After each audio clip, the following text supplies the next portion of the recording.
Kia kara kia tātou. Whakataka te hau ki te uru, whakataka te hau ki te tonga, kia mā kina kina ki uta, ki mā taratara ki tai. E he aki ana, te atukura, he tio, he hauhu, tihei Māori ora.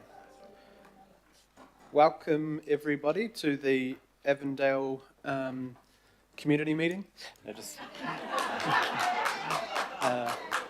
Welcome everybody to the Policy and Planning Committee, and also welcome to our members of the public, which quite a number seem they're from the faux Avondale. So welcome, nice to see you all here.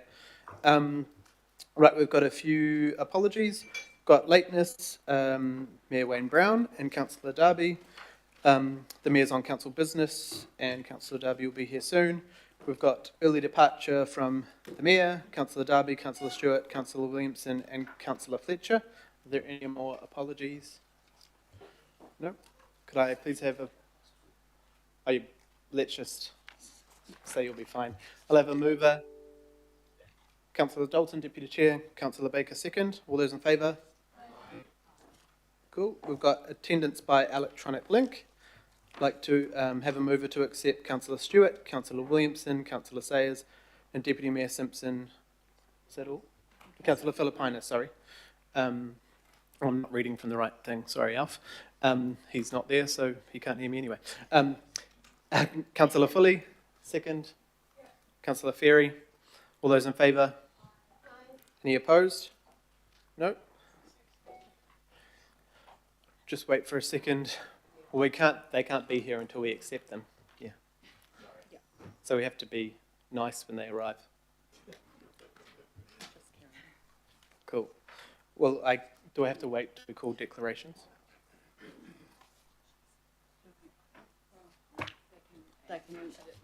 Okay. Right. Are there any declarations? Nope. Cool. Confirmation of the minutes. I'm happy to move those. Councillor Bartley, would you like second? All those in favour? There are no petitions. And just before we go to public input, I'm just going to give a brief... Are there any declarations? Ooh. Just those online coming on, if you could turn off your sound. Thank you. Right, just wanted to acknowledge the events of Saturday at the Te Atatu Community Centre. As an organisation, of course, it's important that we respect people's right to free speech and peaceful protest, but what happened on Saturday was not that. We need to draw a line as a council, make clear that we do not tolerate personal attacks, threats of violence, aggression towards our staff, or behaviour that displaces or threatens the safety and enjoyment of those who use our services or attend our events. I'd like to recognise the efforts of our council staff on that day and the members of Auckland Pride who were trampled over, pushed to the ground, pushed out of the way, screamed at, etc., etc. It was extremely, what I've heard from staff members, it was extremely terrifying and pretty horrible. Members of the rainbow community also fairly used to abuse, but that type of behaviour was well above anything most have experienced ever before. I'd also like to acknowledge the fact that there were children in that room, and I had a quote on my, from someone in there. Sammy, who was 11, I started to get really scared when the chanting got louder and we heard it inside, especially when they were banging on the door. I was scared and thought they were going to get in. I thought they'd come in and hurt people. A woman was pulled inside the room sobbing and was checked for injuries. Sammy's dad and the other parents in the room followed Hugo's lead and just kept the energy up. It was unspoken, but everyone knew their role, which was to continue to singing while people were smashing on the door. Pride Month shines a spotlight on our rainbow communities and celebrates how the diversity of Tāmaki Makaurau comes in many forms. It's an opportunity to reflect on how we can all play a role in encouraging and enabling social cohesion, providing safe spaces for people to connect and deliver activities that champion learning, tolerance and inclusion. That's good for all of us. I'd like to thank especially to Phil Wilson and Rachel Kelleher on the Saturday who put out statements pretty much straight away and got in touch with the team. I know Councillor Henderson was on the scene with local board members and Chair Chris Carter to check on the staff at the community centre pretty much straight away, and I know Councillor Dalton and Ferry as community chair and deputy were involved as well. And a number of councillors who posted and supported the members of the Rainbow community who contacted me were very aware and very thankful of the leadership many of us are taking. And I know the Mayor as well spoke to him that evening, and he was keen to put out a really strong statement straight away that he was absolutely disgusted by the behaviour. Finally, I'd just like to once again acknowledge our deep appreciation for our librarians, our event staff, and every other worker at the council who deliver quality and inclusive services for Aucklanders and do not deserve to be treated the way they were on Saturday.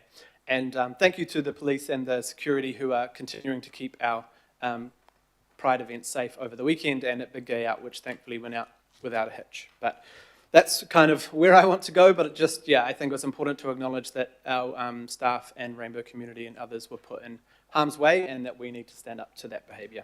Kia ora.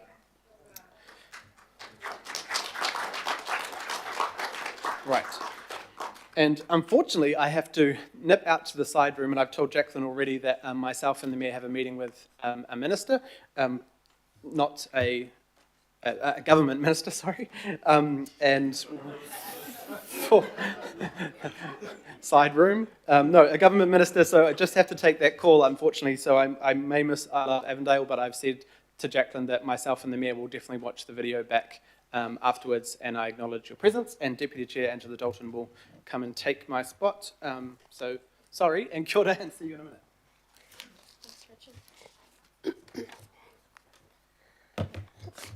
Tēnā koutou katoa. Welcome everybody, and it is so great to see Avondale in the room. We don't often get so many people coming to see us, and it is the heart of what we do when we have community here. So thank you so much for making the trip in here. We don't make it too easy to be accessible, do we? Okay. There were, I think he did, but I will. Item 4, there were no petitions. And so we'll move on to item 5, which is public input. So I'd like to welcome Jacqueline, Ina, Carl and Cynthia to come and talk to the committee this morning. Welcome. I know how long they've got. 10, 5 minutes. 5 for questions. Thank you for coming. Tēnā koutou katoa. Has the biggest race at Avondale Racecourse already been fixed? Are we facing land grabs, backroom deals and a community being shut out? Racing legislation has introduced a new governing body, New Zealand Thoroughbred Racing, giving it the power to take over racecourses, including Avondale. There's a legal requirement for community consultation, yet behind closed doors, the NZTR has engaged Fletcher Building to draft redevelopment plans for all 35 hectares, has signed an MOU with the Avondale Jockey Club pushing for resolution by 2026, and has created momentum for large-scale development without community input. So, has the horse bolted? What decisions have already been made, and why isn't our community at the table? As community leaders, we've spoken with hundreds of locals and we've commissioned expert insights. So we're here to build a table, to pull up a chair, and to make sure our voices are heard. My name's Jacqueline Benici and I'm here for the I Love Avondale Charitable Trust. We're pleased to have your time and attention today. Ngā mihi nui kia tātou. Malo ni, ko Ina tōku ingoa from Whau Pasifika Trust. I remember relishing my first ever hot dog on a stick with dripping hot tomato sauce at a nighttime race at the Avondale Racecourse. That was nearly 40 years ago. From my house on Rosebank Road, we can hear gusts of racing sounds from the tannoy. My kids learnt to ride their bikes in the traffic-free Oasis, which sits beside the motoring arterial route of Ash Street. Throughout COVID lockdowns, we met other families from 10 metres away on the current Destination Sports Park. We joined tens of thousands who bus, bike, drive and walk weekly to the Sunday Avondale markets. I've watched Lena's toddler there grow from a toddler to a young adult at my favourite fruit vendor, but I still shop at the Surly Samoans. I'm speaking as a Surly Samoan, because they've picked and sold there for decades. It's their livelihood, like the Indian farmers, the Chinese and West African growers. I've dropped mum home empty-handed, but flushed with reconnection from the Avondale institution that was housing. And I know from local environmentalists that the racecourse is a migratory stopover for thousands of protected godwits, akuaka, while the greenfields act as an ecological sponge, soaking up the expected floodwaters, with the potential for an urban ngahere to restore our fading green canopy while enhancing our community's well-being. The racecourse has and must always remain a thriving community asset. Kia ora. Good morning, Council, and thank you very much for having us. My name's Carl Finlay, and I'm the National Secretary of the Maritime Union of New Zealand. So you guys in this room that know Graham McKean, Coach, Grant Williams and Russell Main, I'm their boss. Don't tell them that. But look, long story short, I'm a real proud West Aucklander. I'm born and bred there. As a kid, I played rugby league, and on our wet, dreary, sodden fields, we could always rely on 9 times out of 10 Avondale being available to get out of our miserable existences at home, to have a game of footy with our mates. And that'll be a real shame to see that go. That Avondale Park supported a lot of schoolboy and junior football, whether it be rugby league, rugby, soccer, and as we all know in this room, that's team sport is a real key to being a better human being. Now, you guys that do know the Maritime Union, you know that we're very good at mobilising, we're very good at organising. We're in discussion stage at the moment. The majority, I'd say 50-60% of the workforce down the waterfront live in West Auckland. I'm a Glenora old boy. I have connections with Te Atatu Rugby League, Mount Albert Rugby League, New Lynn, Waitemata, friends at Suburbs Rugby, Waitemata Rugby, and so forth and so forth. My point being, we're in the discussion stage. This group, head by Jacqueline, wants a seat at the table. She speaks for the community. She has all of our support. We're asking for a seat at the table. Otherwise, we're going to have to go to other means to mobilise and ensure that our voice is heard in other avenues. Thank you very much. Hello everyone, my name's Cynthia and I represent the Avondale Business Association. Residents, workers, community groups and business owners are coming together with a shared passion for this land and a commitment to securing the best long-term outcome, not just for Avondale, but for all of Auckland.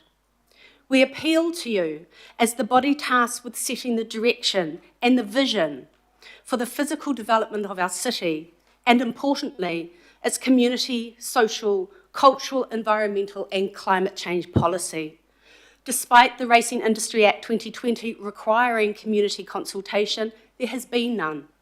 Meanwhile, we hear council staff discussing the development plans with Fletcher Building as if it were a fait accompli. We've funded independent research on Avondale's community voice, which has just been emailed to several of you. Now we ask you to please convene a working group, bringing together key stakeholders, council, its climate experts, flood engineers, the local board, Mana Whenua of course, the Avondale Jockey Club, NZTR, developers and the community to explore opportunities for this land. This decision is too big to be made behind closed doors. We urge you to make the right choice for everyone involved. And Jacqueline's happy to take any questions. Thank you. Thank you for your united front here today to us. And there's nothing like personal life experiences to resonate with us. I'm going to take questions. And the first question I have is from Councillor Watson. Yeah, thanks for your presentation. And I'm just curious to know in terms of the huge green space and sporting facility that this Avondale has historically presented to all of Auckland region, because I think, as Carl said, often it's one of the best fields, best training fields. So my teams from the North Shore used to play over in Avondale. I know it's used extensively for cricket. It's a cricket bonanza there when you go on the weekend. If that facility was to be lost for rugby, league, cricket, all the other codes that use there, there's nowhere else there that could replace it, is it? Such a big area. Isn't that just the sheer physical reality of the significance of this as a sporting facility for the wider region?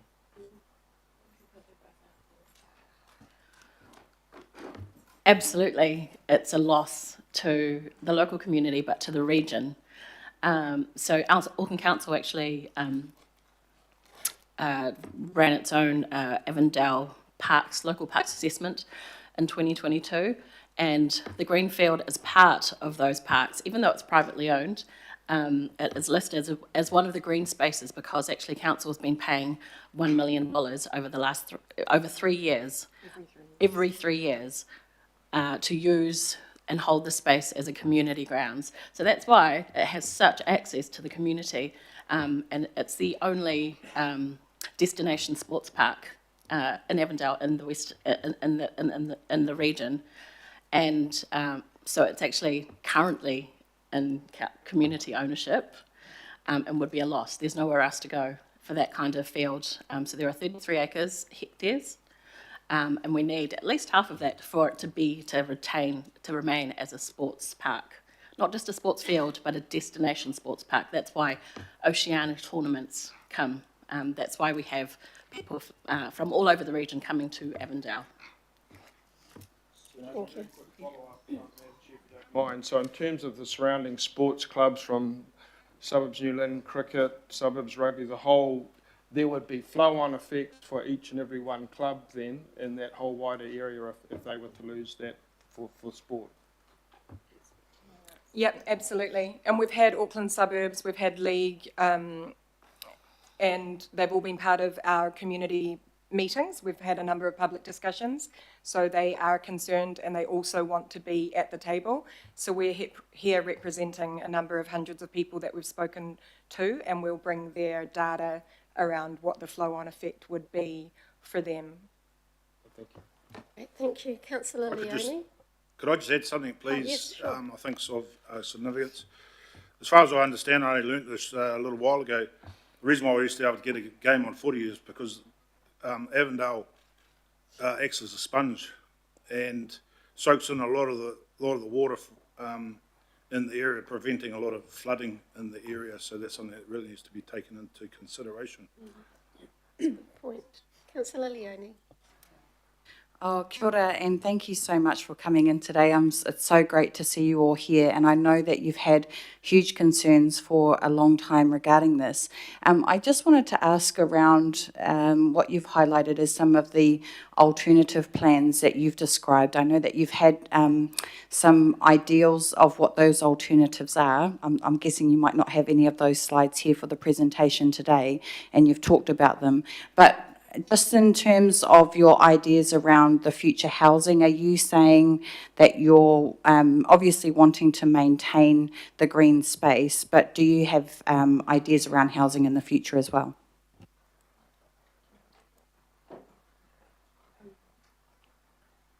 Kia ora, Councillor Leone. I mean, we love housing in Avondale. I'm sure you know. We've got a lot of public and private developments, and we have welcomed Occam's Aroha and Set Apartments. We're getting ready to welcome Occam Maratuahu's Manawa development. We work closely with Kāinga Ora and our great supporters.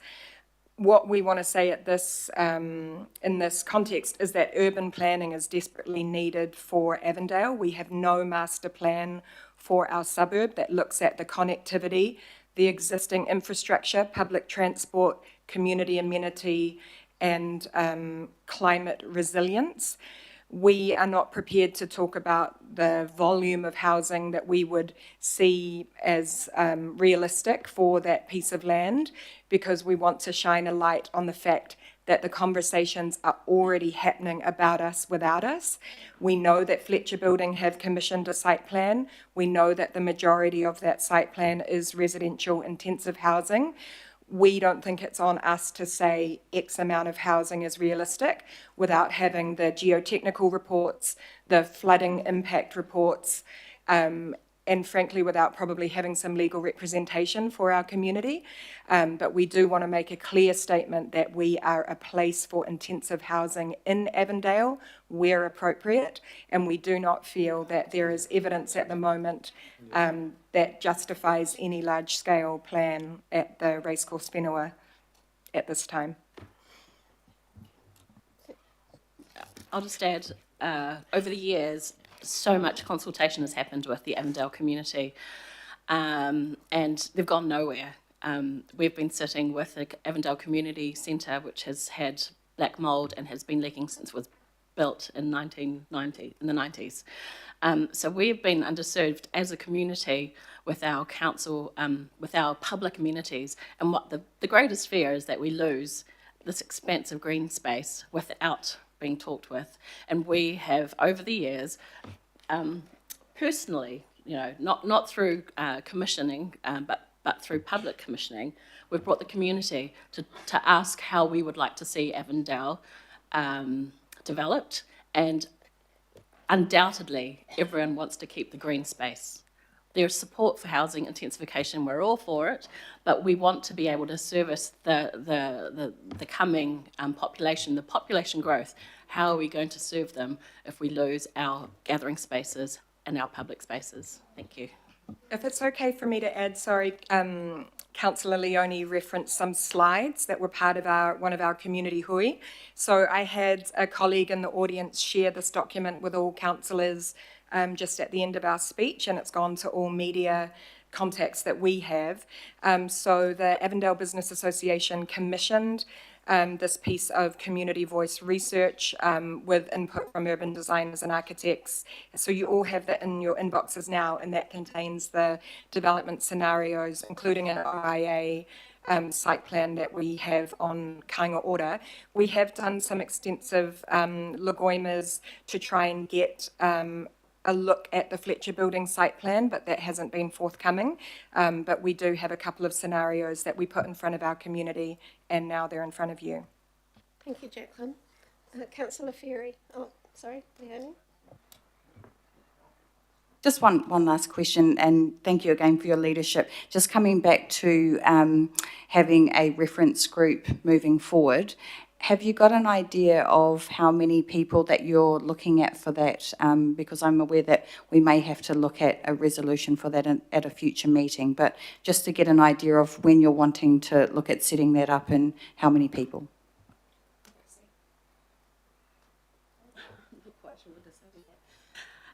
We'd love the opportunity, obviously, to convene in a meeting, but we're not by any means one same voice. We represent the entire community.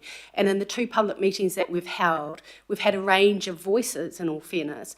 And when we did ask for people's ideas about what happens to the land, we weren't trying to direct them into making a decision. We gave them 3 different scenarios that included full housing, and full green space and anything in between. So we just see this as being the very beginning of a conversation, but not one that has to be exhaustive, because I think there's so much willing there for all of us to do the right thing. I really support the idea. Thank you. I would add that we'd like as many seats as possible at that reference, as part of the reference group. Thank you. Councillor Ferry. Thank you. Most of my questions have already been asked, but I just wanted clarity on one, which is around, and I see Anna, we met at the library and acknowledge the state of the community centre in particular and the community activations that have happened there over many years to make it a heart, and I hope we build you a new one soon. The question I had was around a feasible solution for the land to remain to stay community land. And you've mentioned there are a couple of things that you've put up which I haven't seen yet, but we'll have a look at. So did you want to just expand a little bit on that? Something you see as a feasible way forward? Thank you. Look, while there's not NIMBYism in Avondale and we recognise the need for housing, we don't concede as a community that that land needs to be turned into housing without there having been an exploration of opportunity. And looking at it, we can all see that that's a potential jewel for all of Auckland. I've lost my train of thought. That's all right. We could say in terms of feasibility. Oh, yeah. So, in terms of feasibility, it could remain in community use. I mean, it could, yeah. I mean, we haven't even really started that conversation, but we are aware that the Avondale Jockey Club, if they are to be the outgoing organisation, which looks on the cards, they're very eager to leave a legacy for all of Avondale. They really acknowledge the community that supported them and also the history of that land, which we all want to celebrate. Previously, they've offered to gift land to council for the purpose of the new faux swimming pool, and that offer was turned down by council.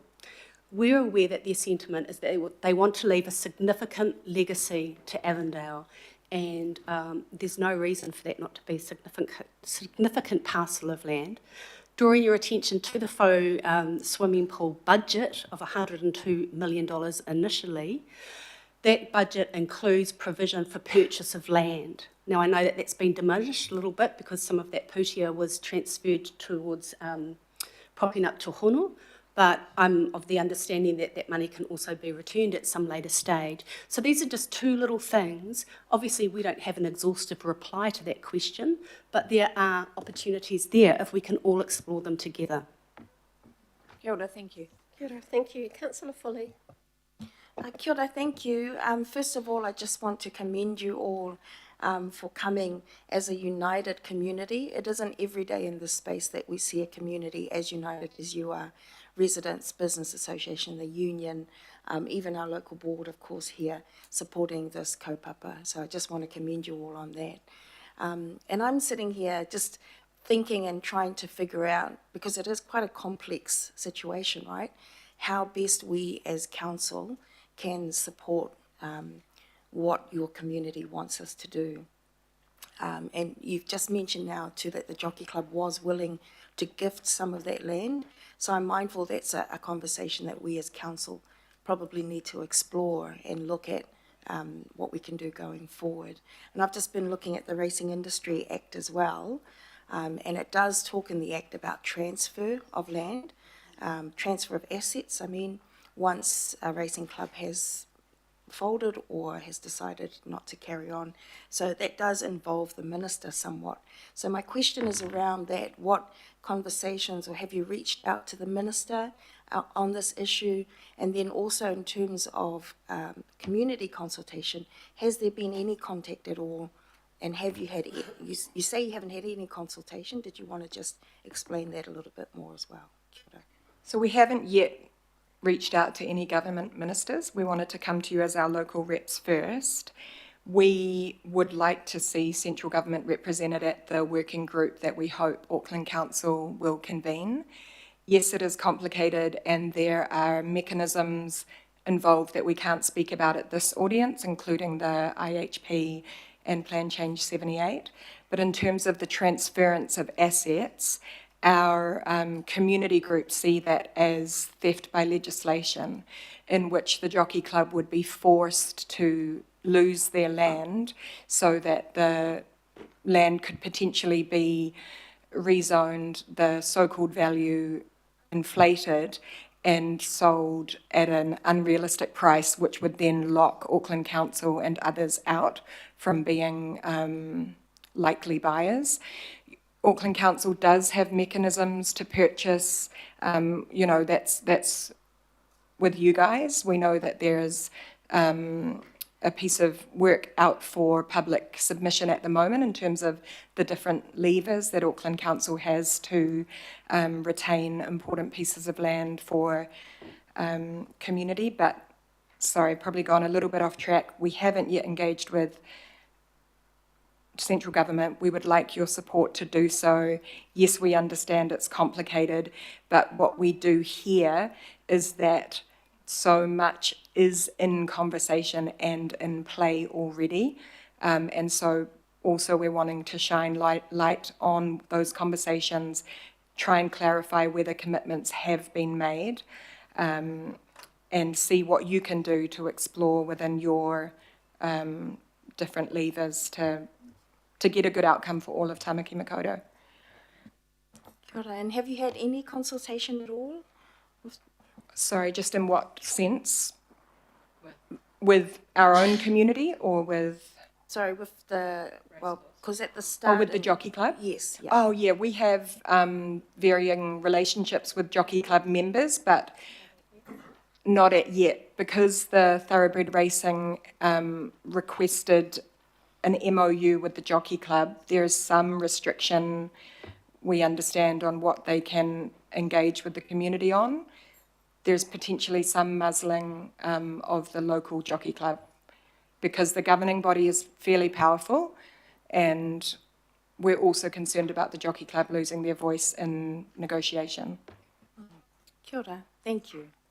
Member Ashby. Tēnā koutou. First, just to acknowledge what a great turnout from the community, and also acknowledging local board here as well. Thanks for coming out in a show of force about this kaupapa. 2 questions from me. Well, the first is maybe a comment. I'm not sure how to turn to a question, but there will be a follow-up. But it's probably pointing out the fact that the relevant iwi haven't been involved either, and not what you guys are coming at, but in terms of this kaupapa. So I'm not familiar with all the legalities of how this thing's carried forward, but there's a missing loop there from our haukura perspective in terms of making sure that the process also includes relevant mana whenua. So that's maybe just a note for our officers. But a question for you, obviously the key thing it sounds like you want today to get across is a seat at the table and a clear communication line. And I am looking at your pack, so thanks for sending that through with some discussion options. And so just clarifying, I know that you're not the developers, you're not saying here's X number of houses, but just for the record, you're not anti-housing here, you're just wanting to have a sensitive design that also delivers on those community needs. I'm not quite sure what I can say in this committee, but it does strike me that we should reverse that question and ask NZTR how much money do they need to realise from this sale? Where is the budget from NZTR that says what they need to prop up the industry as indicated by the new Act and the Masara report? That seems to me a good starting point to answer that question by. Member Henry.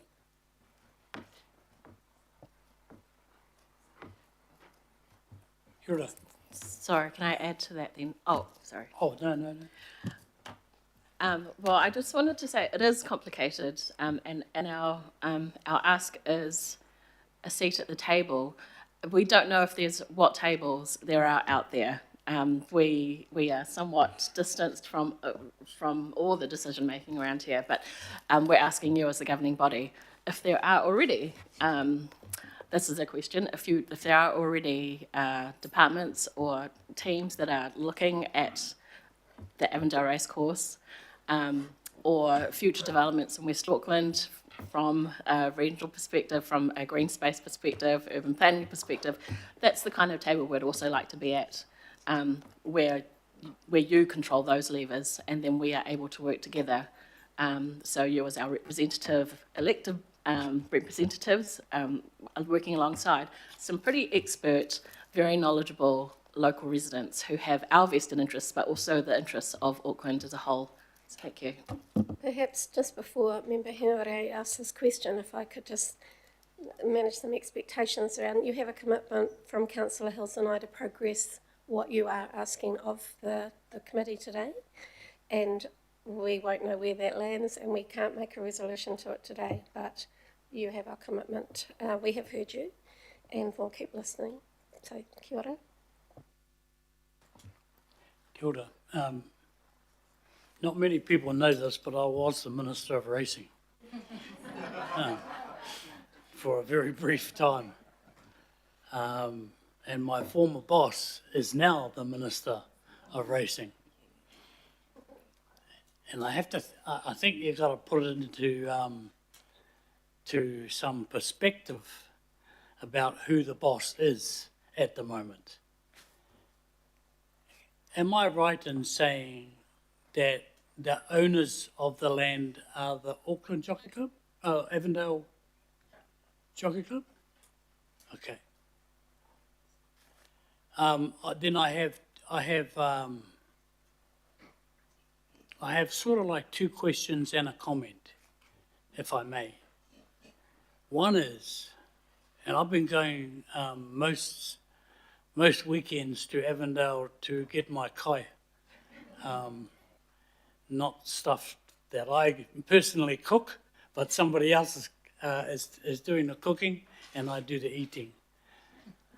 What happens to that facility over time? Because that serves not only me and my gluttony, but thousands upon thousands of Aucklanders. Not just Avondale, not just West Auckland. People as far as Whangarei actually visit Avondale markets to get stuff. And you can get stuff. And that's the great thing about it. People's livelihoods, like the Tobin's fish, one amongst everybody. So does anybody know what happens, or is there a plan about the market?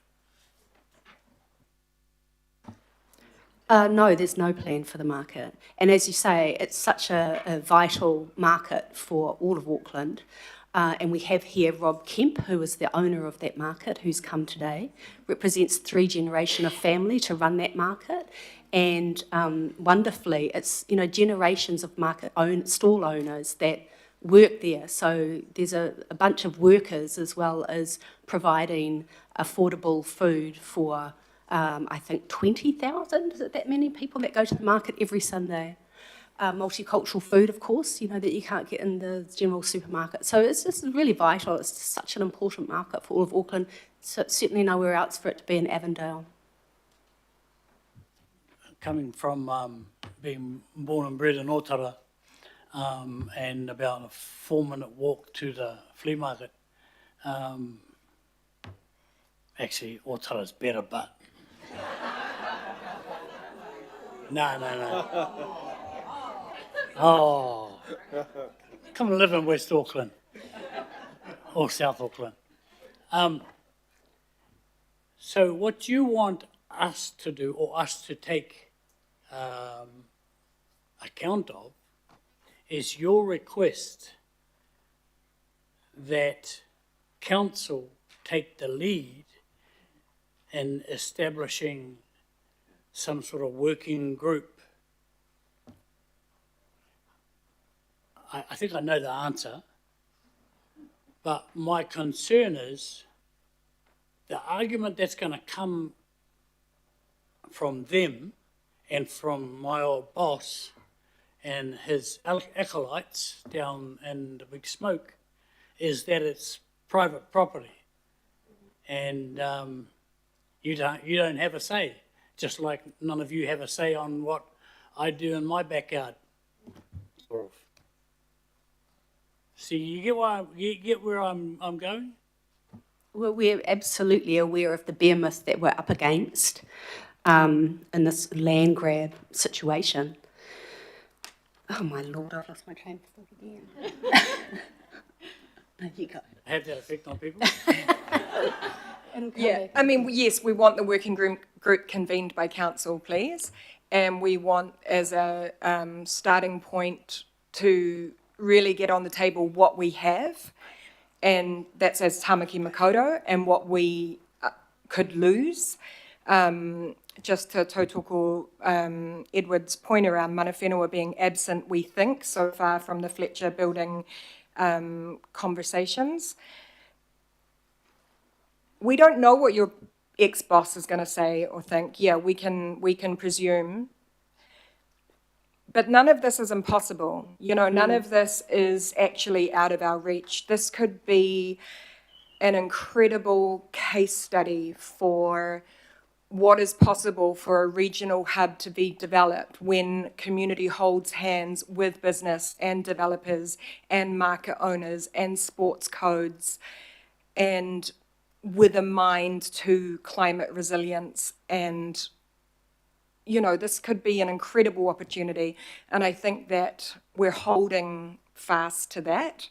We do not doubt that we will be sneered at about this being technically privately owned land, but it's a public asset. There is no doubt that it has been treated by Auckland Council for over a decade as a community asset with over $1 million lease fees every 3 years paid into the pockets of Avondale Jockey Club. They would not have survived, that jockey club, without Auckland Council lease fees and the Sunday market lease fees. They have been hemorrhaging money for years, frankly. They're at a vulnerable spot. There's legislation that enables a national body to swoop up that piece of land with no benefit landing locally or regionally for Tamaki Makaurau, and we're saying that's not good enough. Let's air out what's been committed, what's been promised, what's been, you know, handshaken on, and let's just get together. Kia ora. Hello, Can I add? I'm sorry. Oh, sorry. I think there's been 14 racecourses recommended for sale throughout the country that fell out of the Masawa report. But there's definitely precedent already throughout the country of councils buying that land for the sake of for the community. So again, we keep that there as an opportunity for Auckland.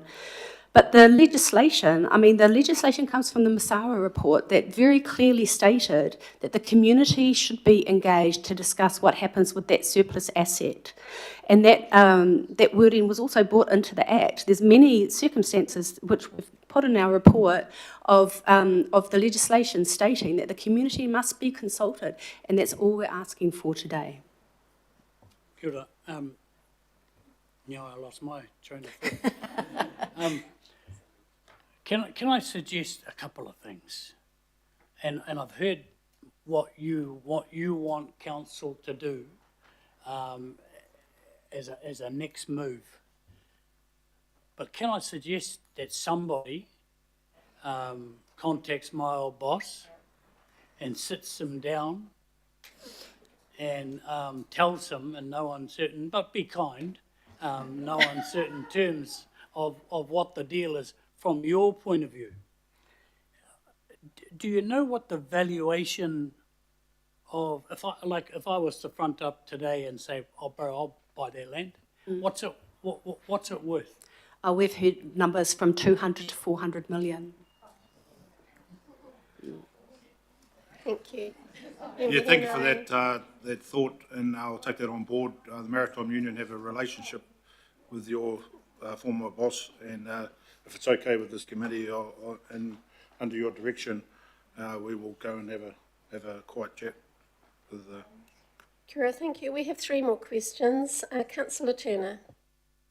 Thank you. Time's running on. I'll be quick because there's lots to digest here. You knocked my socks off saying that the council had been offered the land for the pools and turned it down. I'm aware of 2 other pieces of land totally that have been offered and turned down without councillors knowing. It kind of just throws back the olive leaf, the start of a discussion. When you know, I was sitting here thinking, as you were talking, oh, there's a pool going in. When did you hear that, and kind of, you know, how you're certain that that's correct, that council administration turned down an offer for land? Frankly, I think those letters are actually just Googleable, and also it was reiterated in the Lagoya report that we Hey, I'm sorry, I hadn't picked up, this place is awash with Oh, information. sorry. So, Yeah, well, I mean, some of those letters are actually just available on Google. We do have a good relationship with the Avondale Jockey Club, and some of that information was confirmed in the Lagoya. okay, thank you. I had heard you. What I meant was that this place is awash with information, so I'm sorry I hadn't picked up on it earlier. Oh, right. But also, just to pick up on that last comment, so you have a relationship with the jockey club that you can work with, yeah? Yes, yeah. Good, okay, thank you. Can I just add, I've had a helpful correction. I think the $200 to $400 million, which likes to be talked about probably by NZTR, would be in the scenario that the land was wholesale rezoned for terrace housing and apartment blocks. It currently has a special purpose zoning, which very strongly restricts the housing development to the perimeter, and the 2021 value of that was 77.5 million. So I am not talking about PC 78, but I am saying that Auckland Council must act with some kind of urgency if you want to look at the levers that you can pull to purchase that land. It will only be purchasable by Auckland Council before it was artificially inflated through a plan change. Councillor Bartley. Kia ora, talofa. Thank you for your presentation. Thank you for being here. I drew a lot of similarities between Avondale community, like Glen Innes community. We've been underinvested in by previous legacy Auckland City councils. I can acknowledge you being here today to fight for this green space for your community. I wanted to know what was the expectation, because if we poured in $1 million, surely we're not going to pour that in for something that we won't be able to have anymore. So I just am curious, like, what's the expectation there from the council side that we put this money in here? And then I also wanted to know, is there any other parts of Auckland where this is happening that could perhaps assist with this? Because I'm thinking of Ellerslie Racecourse, but they did not have this, community come and fight for keeping all that green space. So you can obviously see this has got strong community use and a benefit. And then Councillor Lotu asked me to ask you guys, for the 200 to 400 million, would the community consider the targeted rate to buy it? Yeah, I mean, I think quickly we'd consider the targeted rate for 77 million to be discussed, but not for the 200 to 400 million. But if it is currently valued by Auckland Council at 77.5 million. In terms of the $1 million spent every 3 years by Auckland Council, that is to lease the sports fields, and that is because there is a deficit of suitable sports fields in our city. So we are a little bit hamstrung, or perhaps your governing body is, where it's paying out a lot of money for something that should be in community ownership. You're just paying a really high rent for something that you need. But I'll let Cynthia answer the other. Is there another part of the question that you want to answer? Do you know about that?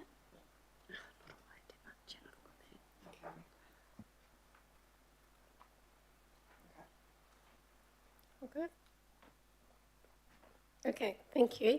Councillor Leone, you have the last question, and would you like to move the motion to receive the report and thank our speakers? Yes, I'm happy to. Oh, look, mine was just a follow-on comment from Councillor Foley, really, around whether there has been the ask to Racing Minister Winston Peters, and it was just to let people know that obviously as the ward councillor, I have reached out to him with no response. So I was actually going to put the question back to Member Henare, given that they've got connections, whether that might be more successful for him to reach out. But great to see that that you have got that connection there. And we do. We need to be able to progress this further and to have those conversations, because I absolutely agree that we need to make sure that the community is consulted in any decision making going forward. So I just wanted to, have that final comment to say that absolutely tautoko your presentation today and making sure that community is at the table going forward. Kia ora.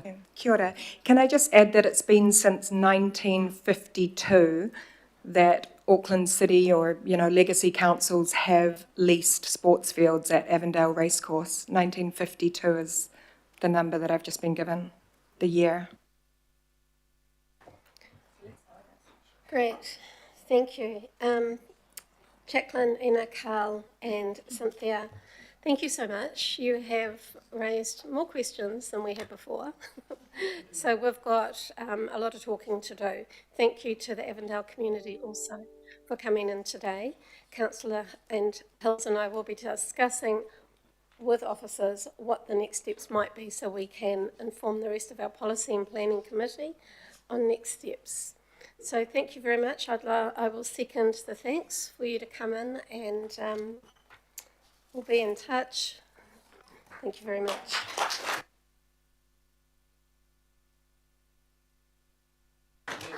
Just going to put that motion. I'll just do a vote on. We can't move anything on a deputation. But I would like to move the thanks. All in favour?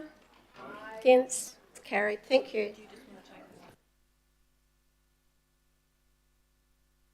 We're just going to take a 5-minute recess, councillors.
everybody. Sorry about the delay.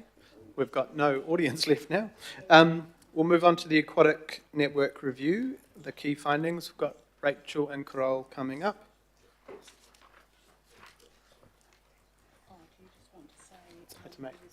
Oh, sorry, there is no local board input. Forgot to say that. And no extraordinary items. Right, so we'll go through this quite a lengthy presentation, go through the details, and then we'll go to questions. And just because it's up there anyway, I'll move and Councillor Ferry would like to second. We've added, are they up there? Just based on some feedback from Kendall. Councillor Ferry and I contacted me last night, and then we worked with staff this morning just to add those. But I can go into detail about that, but just so you know, those two additional resolutions are added. Kia ora. Kia ora. Kia ora koutou, ko Rachel O'Brien, toko ingoa. I'm a Principal Policy Advisor in the Community Investment Team.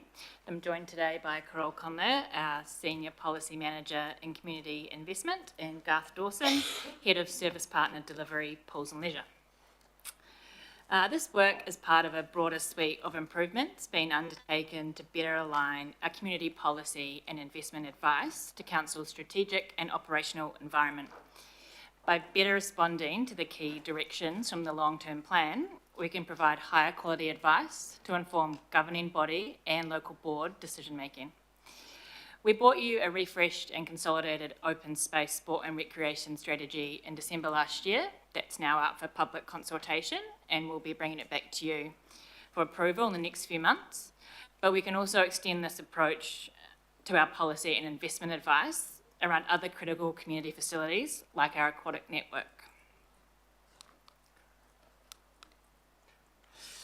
Today, we will be reporting the findings of two priority actions in the Community Facilities Network Plan 2020, namely a review of Auckland's aquatic network to understand the impacts of growth and investigation of demand for regional competition facilities.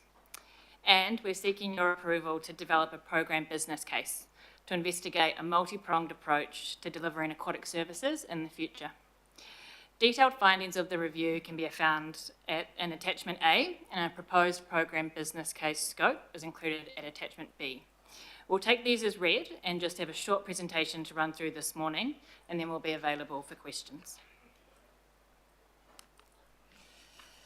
Our review found that Aucklanders really highly value our aquatic network. Swimming is one of the most popular physical activities, leading council pools to be the third most used type of community facility.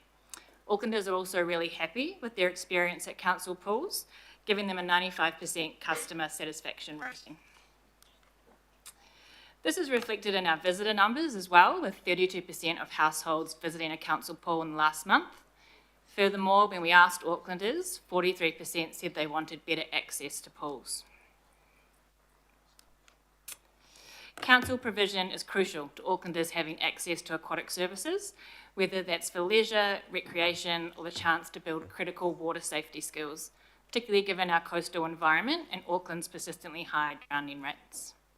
Market provision primarily delivers learn-to-swim services, and this is due to the little or no financial return for other types of aquatic services. And this is a global reality. This is not unique to the Auckland context. The review found that our existing network is largely the result of legacy decisions taken prior to amalgamation. There have only been 2 new aquatic facilities delivered in the last 15 years, while Auckland has grown by more than 300,000 people over that same period. We do have 4 new aquatic facilities in the 30-year planning pipeline, but these aren't prioritised in budget processes. This approach is beginning to have consequences. We're not keeping up with growth, and some Aucklanders are already missing out. For example, demand modelling completed as part of the review found that we have a current gap of 4 large destination aquatic facilities, and as Auckland grows by around 500,000 people by 2052, this gap could grow to as big as 13 large facilities. So we know that there are existing and future provision gaps, But what we need to do next is investigate how we can respond to these to make sure Aucklanders can continue to access a service that they love. Based on the review's findings, we have the opportunity to think about a better approach going forward, one that takes a long-term view of the network as a whole and reflects key directions from the long-term plan. We need to consider key quick questions such as, what are all the options available to council to deliver? What is the scale of opportunity within each of those? And what does this mean for a pathway forward for future investment? We have some initial insights from the network review as to some of the potential options for further investigation. For example, how could we make the most of our existing network? Things like how much extra capacity could we get out of upgrades or extensions, covering outdoor pools for year-round use, and when does it stop making sense to continue investing in an existing facility? How could we support better public access to private facilities, and how much extra capacity could that bring into the network? And when it comes to new aquatic facilities, what are the options for delivering these, including a more proactive approach to partnerships? In balancing community need and affordability, are our current provision metrics fit for purpose, or do they need to be updated? These all need to be fleshed out and assessed, and a program business case structure gives us a robust process to do that work. It can also be delivered within existing departmental budgets. And in regards to those 4 new aquatic facilities I mentioned already in the 30-year planning pipeline, they would continue as currently planned. And it's also worth clarifying, a program business case would not be about making decisions about individual facilities. They would still be subject to your normal detailed business case process and decision making. Once completed, elected members will have a robust evidence base to inform decisions about how best to meet the growing needs of Aucklanders for aquatic services, now and in the future. And if desired, it could also enable an informed conversation with Aucklanders as part of the next long-term plan to seek the community's views on how we could proceed. Thank you, and we'll now take your questions. Kia ora, thank you very much. First of all, just Councillor Ferry would like to ask questions based on the resolutions we talked about this morning. Kia ora, yeah, I had some feedback from local boards overnight that they were a bit worried because these are their facilities. Hence the resolutions that acknowledge that. Did you want to speak a little bit more, if you could, about how you intend to involve local boards in the next phase of the process? And then I do have one other question, if that's okay, Chair. Yes, I can speak to that. So we plan to engage local boards as well as the committee at key stages of development of the program business case. In the agenda report, you can see we've called out the point at which we move from a long list of options to a short list of options for further investigation, and then also towards the end, when we have a more complete draft business case, program business case, we'll again come back and engage local boards and the committee ahead of final reporting. Great, thank you. My other question was just in relation to the, there is quite a bit in the report about needing new pools. And I just wanted to check that looking at expansion of existing facilities is a possibility as well, including in local board areas that we may have identified there isn't a shortfall, but they could help to serve a shortfall, say, in a neighbouring area. I'm specifically thinking of Cameron pools, but no doubt there will be others throughout the region. So I'm just making sure that's not ruled out in this. That's correct. We're probably very much looking at a multi-pronged approach going forward and making the most of our existing network, looking across what we already have and how we could get extra capacity out of that is definitely part of what we'll be looking into. Right, and the timing of this potentially coming back to us in a way that can inform the next LTP? Correct. Great, thank you. Thanks, Chair. Kia ora, Councillor, thank you. Councillor Fully. Kia ora, thank you, Chair, and thank you, team, for your work on this. And thank you also to Councillor Hills and Councillor Ferry for the addition. I was going to raise that as a question as well around the local boards. The Otara Papatoi local board raised concerns with me at their business meeting on Tuesday. So just in addition to that, and then I've got another question.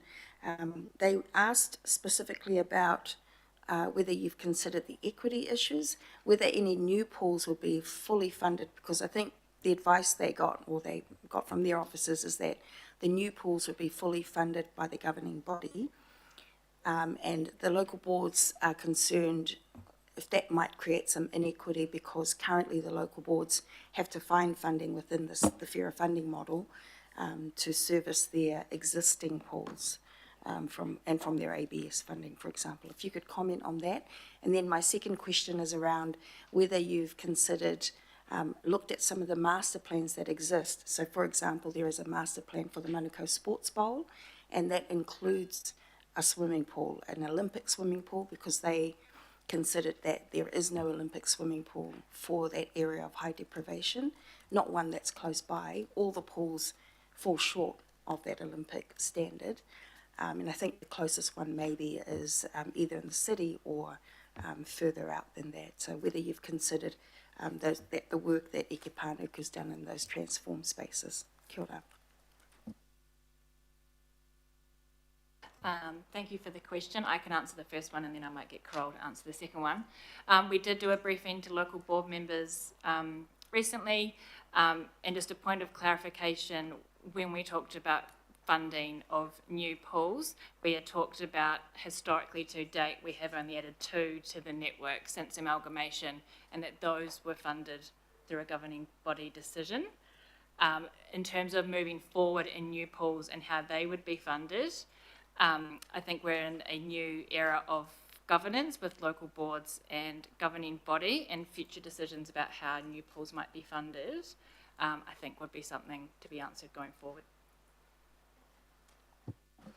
Yes, and regarding the second questions, so as we look to expand and make the most of our existing aquatic network, we will look into the work that's already been done. So we'll look into existing master plan, concept plans, so that would just be an input into the program business case. With regard to an Olympic-sized pool, so we have done some work, and so has Sports New Zealand, which shows that there is no gap in provision in Auckland and indeed in New Zealand for a 50-meter pool.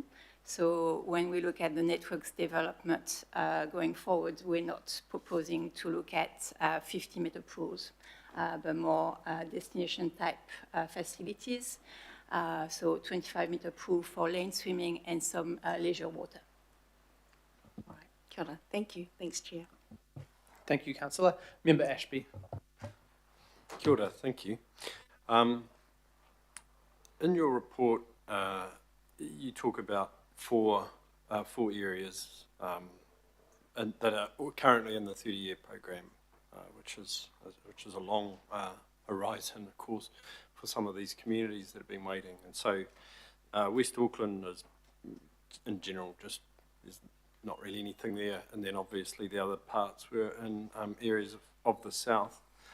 So I guess, 2 questions. The first is, because these areas also have higher Māori populations, can you provide, I guess, examples of how, because this is going to be a fit-for-purpose sort of network approach rather than specific, but, can you provide examples of how this is going to achieve Māori outcomes in health and social wellbeing, and does that correlate to the Māori outcomes framework or other research? And then the second question is just, like I led with, which areas of Auckland will focus for a fit-for-purpose aquatic network to support those Māori outcomes?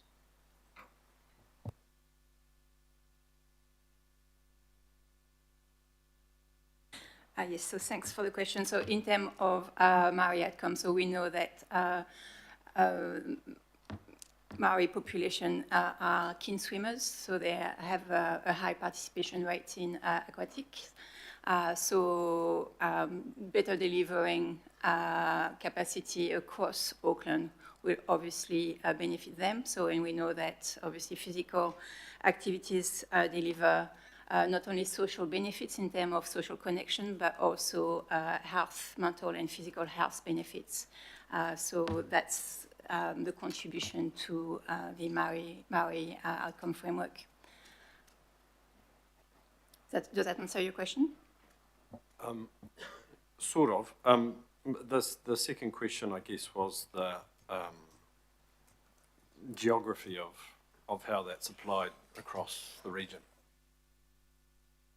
So we've have done demand modeling for the whole of region, and we have used local board areas as a default lens for looking at where gaps might be. Of course, catchments are not defined by local board boundaries or any boundaries for that matter, but we are looking at a region-wide approach. We have also taken into account equity. So we have looked at which communities have got a higher rate of deprivation. We also have looked at which communities are missing out, so participation rates, and which community do not have access to a facility, whether private or public. So we have used a multi-layer assessment tool, and that's given us a good idea as to which are our communities of greatest need. So we have looked at that across the whole of the region. Thank you. Councillor Henderson. Yeah, thanks. I've got a number of questions. I just wanted to point to, I think it's point 42 of the report here, where you've listed the various kind of priority projects. Henderson Massey, it says here, funding of 15.1 million has been allocated for land acquisition by 2032. Now, I pulled up the Our Auckland press release, which actually says that, you know, the balance of this funding is from FY30. So can I just confirm to you, with you, what financial year that funding will be released in the LTP? Sorry, we can't remember. We'll have to look it up. We can look it up easily, but we don't have this number in mind, the year in mind. You know, I appreciate that. That is a fairly detailed level of questioning, I suppose, but I really don't want to pass acceptance of a report if we're going to accidentally delay funding that's much needed. So I'm not sure what to do about that, but maybe a secretarial note or something, I don't know. Let me think about it. But speaking of thinking about it, so the two pools that you pointed out here that have been delivered since amalgamation, correct me if I'm wrong, they're actually legacy projects, right? That's correct, yes. So the Super City in nearly 15 years haven't conceived of a pool based on need and then built it. That's correct as well, yes. Thank you. It illustrates the need for this, I suppose, eh? But I just want to be super clear as well. Going back to the Northwest, from year 2 of the LTP, we have, I think it's 300K for a detailed business case for that pool. Would passing this work today threaten to delay that at all? No. Fabulous. My final cue, so that's a bit of a detailed one, but we've established an informal, political steering group for the Northwest Pool to sort of guide that detailed business case through and work with stakeholders in the community. And actually a bunch of opportunities have come out from all parts of the community for that. It's come to a point where I think to give this group proper support, I suggest that we establish a more formal working group, and maybe through the Henderson Massey local board might be the way to do that, in terms of a vote. But can I just check, would you be willing to engage with this working group ongoing to keep the project moving forward?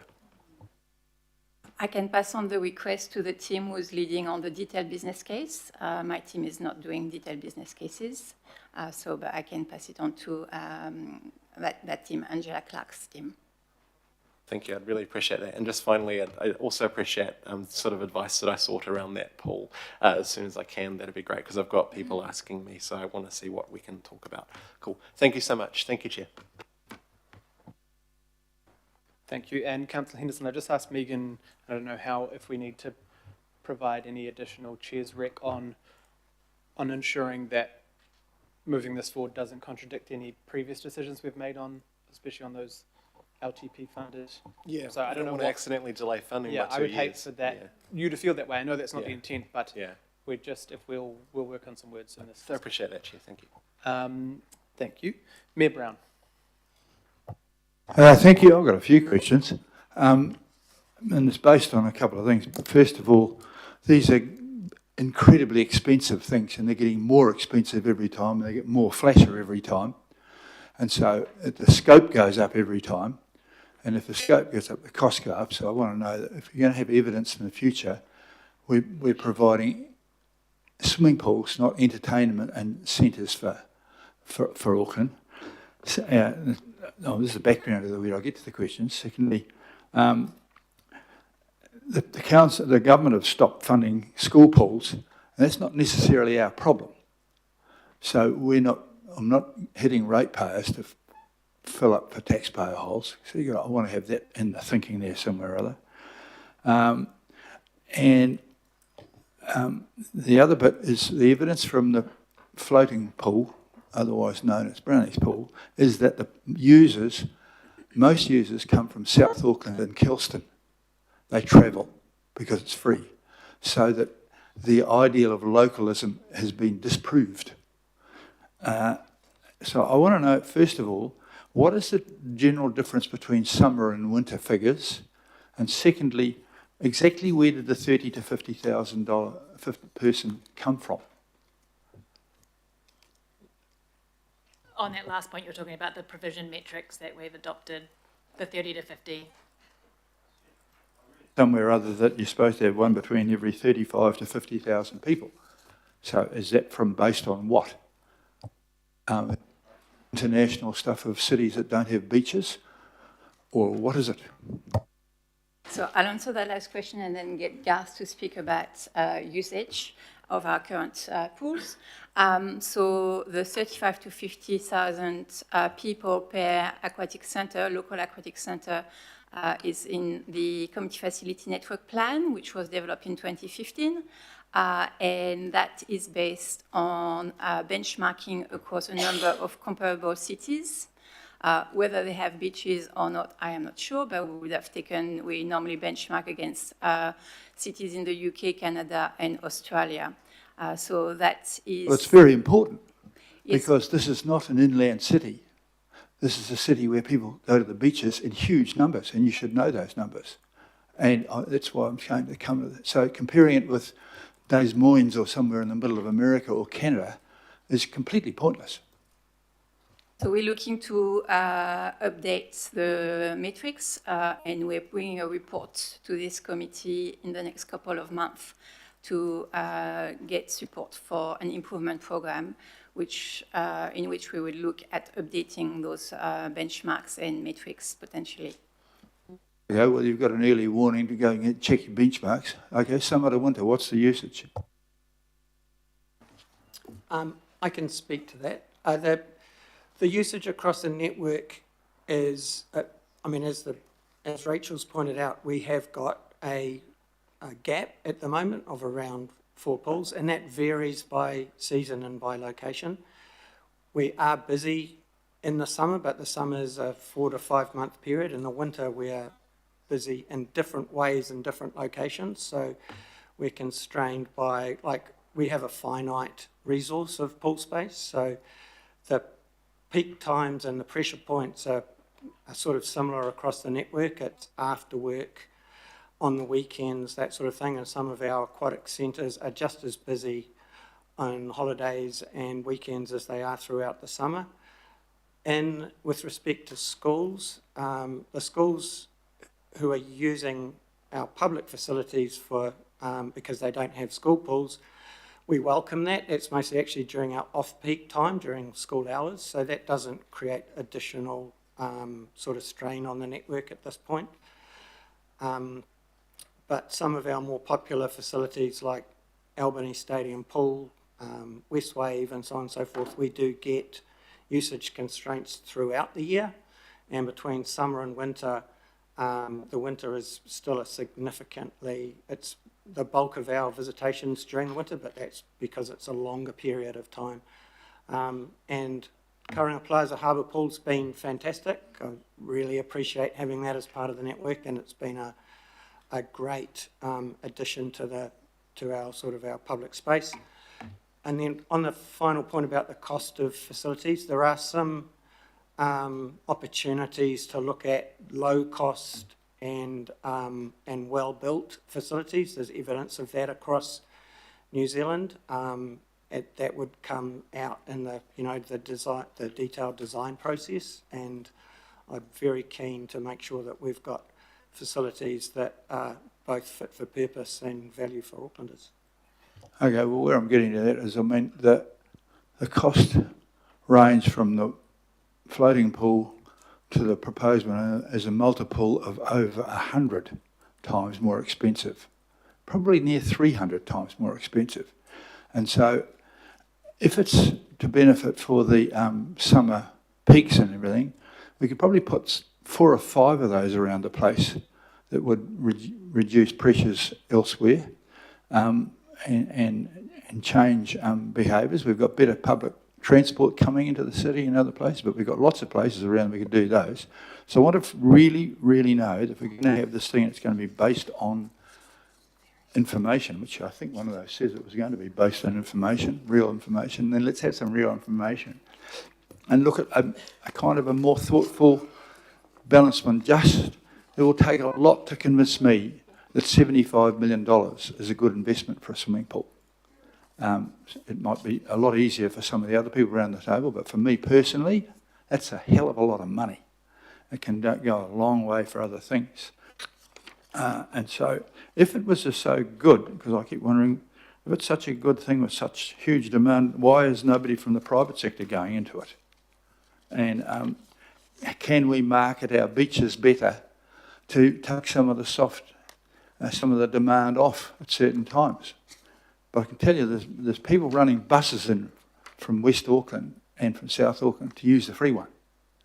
And so we need to learn some lessons from that. So I want to know what are the lessons from all those things before we spend 75 million on anything.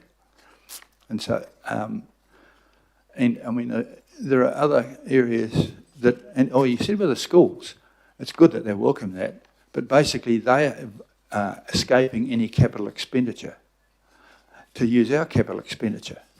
And I don't think the ratepayers should be sorting out the government's shortage of cash. And if they are using them and we're saving on some expenditure somewhere or other, how can we get some of that money back from the government saying, well, you don't have to spend $10 million at Avondale High or wherever it might be because they're going to use the pool around there. Let's have a contribution. So I want some real good thinking about this because 75 million for a pool is unbelievable sum. And so that's very much for that. Thank you for answering those questions as well as you have, and I think you've probably picked up that you'll have to answer some more in the future. Thank you. Kia ora. Thank you, Mayor. Councillor Darby. Thanks, team. Good work. Can you just break down that 32% number of Aucklanders that are accessing aquatic facilities? The aquatic facilities have component parts, and I'm just wondering, how much are actually using the water part versus the gym part, or there might be childcare, there's there's cafes that can be accessed as well. I just want to sort of understand that is a net number that are actually using water as opposed to the other services that we provide. Yes, thank you for the question. So as part of the review, we did some primary research and we did some intercept survey of pool users. So we have quite a good, a lot of information about what type of services people use. I haven't got the exact number in front of me, but we know that a lot of people use lane swimming as a primary service, leisure water. So just, taking your children over the weekend and having some fun. And then the sauna and spa, also very popular. And then learn to swim. So those are the 4 key services that people access when they go to a swimming pool. We can share with you the detail of that survey if you're interested. Look, I could possibly help, Councillor. Last year we had just over 8 million visits in total to our Pools and Leisure Centre network. 3.5 or below, about 3.3 million of those were aquatic visits. 1 million were to our fitness centres. 2.5 million to our fitness centres and 1 million to the sort of stadiums and recreation spaces. So aquatics make up about 40% of our total user visits to the whole of the network. Okay, look, that's the main thing that I understand, that you've got that data and it's rather than a headline number. And can I assume that you've got data on those numbers throughout the calendar year? And, I'd imagine, but I won't imagine, you can tell me, leisure, the demand for leisure water, recreational water, probably peaks, as the summer months arrive, and is that correct? That's true. Yeah, we track visitation hour by hour, day by day, and week by week across. Right. Now, this might sound like an odd question, but given that there is pressure on budgets, and in this program that you're embarking on, given that leisure, the demand for leisure water can be, in some instances, be offset by proximity to eastern beaches, North Shore beaches, etc. Now, I know that's not attractive in the winter, but given the pressures, how much do you weight the access that leisure users, and even blue water swimmers, for exercise, might have with the proximity of a beach? Do you include that in your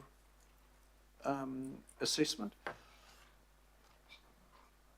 I'm particularly interested in, say, if you've got a Papatoetoe, where we're seeing in this report, there is, a shortage of water space, but there's almost no proximity of Papatoetoe to an easy swimmable beach. It's a long way. That sort of example. Go to Howick, eastern suburbs, Takapuna, Devonport, really well supplied with great recreational water. I think where we would take that into account is when we, at detailed business case phase, when we looked at the different functionality that a pool would deliver or would have. If it's far away from a safe swimmable beach, then we might consider some outdoor swimming space or water space. So that's one of the options we will look into. And West Auckland is a good example of that, where there could be a potential for an outdoor pool as part of the complex because it is far from a safe swimmable beach. We also have an understanding from our survey about why people don't go to our facilities. And very few people have said they don't go to a pool because they access or they swim at the beach. So it doesn't seem to be necessarily either or. Can I just add another point to that?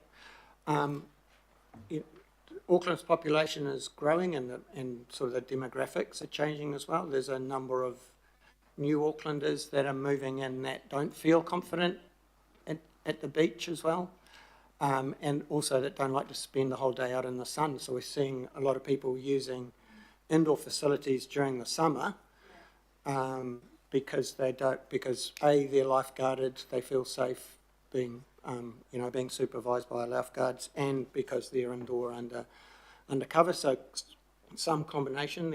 Sort of another point to note is every one of our aquatic facilities is different from the one next door to it.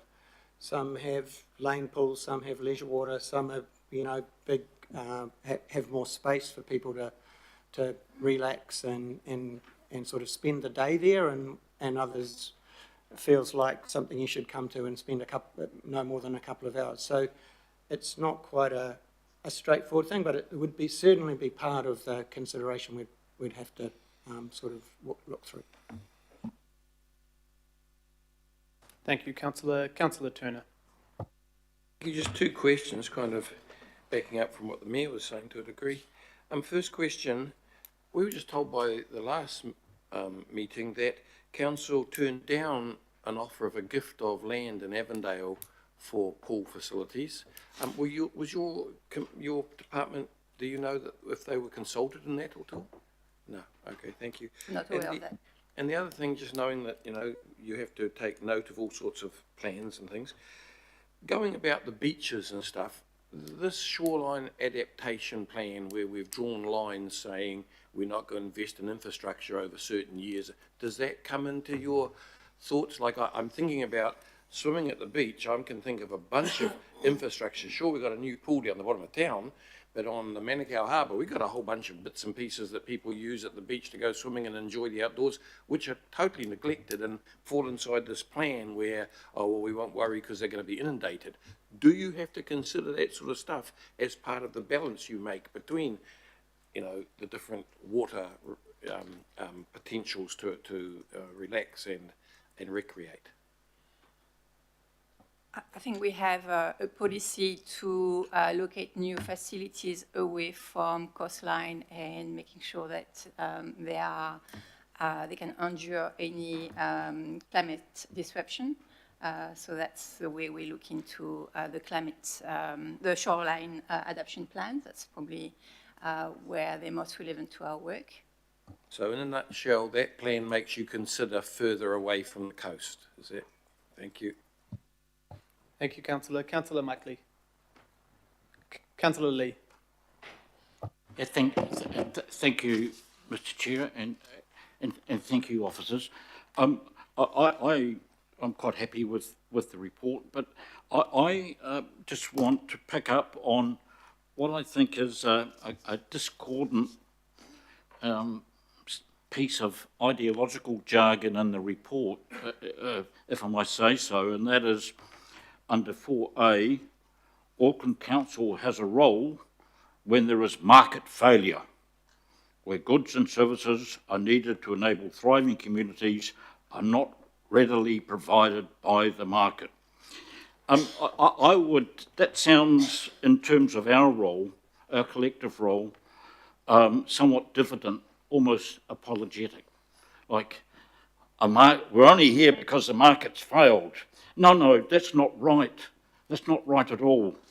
And Auckland Council has a long-standing role in our predecessors in the provision of parks and recreation, facilities, amenities and infrastructure, and it's implicit in its social contract with the ratepayers and the wider community. So we need to be proud of our role. We have a valid role, and that was certainly supported as the outcome of that Section 17A review from the wider public and from council frontline staff. So we're not there just because there's been a market. The swimming pool market has crashed. There's no such thing really. It's the private part of it is add-on, and that's fine. Diversity, that's fine, but we have a central role. Our predecessors built this city, and we should be proud of that. Thank you. I don't think there was a question, but maybe if there was an opportunity to answer that question, just on that's not the only thing we consider, and maybe we could alter that as we go forward, because I do agree with Councillor Lee that part of the issue is providing services that aren't necessarily provided. But do you have any comment on, making sure we're doing this because we also want to deliver for Aucklanders? Yes, thank you for that question. So we know through surveys, through number of visits, that Aucklanders, and the review last year, that Aucklanders really value aquatic services and having access to our swimming pools. And because it's such a well-loved service, that's why we're bringing this report to you, because we want to assure that we've got a pathway to make sure that future generation can also have access to aquatic services, across all of Auckland. So absolutely, yes, it is a well-loved and valued services that councils all over the world provide. In Maine, there's some private provision, as we mentioned in the report, for Learn to Swim, because there's money to be made. But in a lot of other type of aquatic services, all across the world, local authorities are involved in their provision. Thank you. Councillor Henderson. Yeah, thanks for your indulgence, Chair, and I'm just flagging I'd like to sort of speak very briefly on it, but I did forget a question. I know the data exists centre by centre on visitation per year because I saw it from last term, but could I ask that somehow that data gets circulated around? It'd blow your mind, colleagues, to see the level of visitation on some of these individual centres. So is it possible to kind of get that circulated? Yes, we can do that. Thank you so much. Thank you, Chair.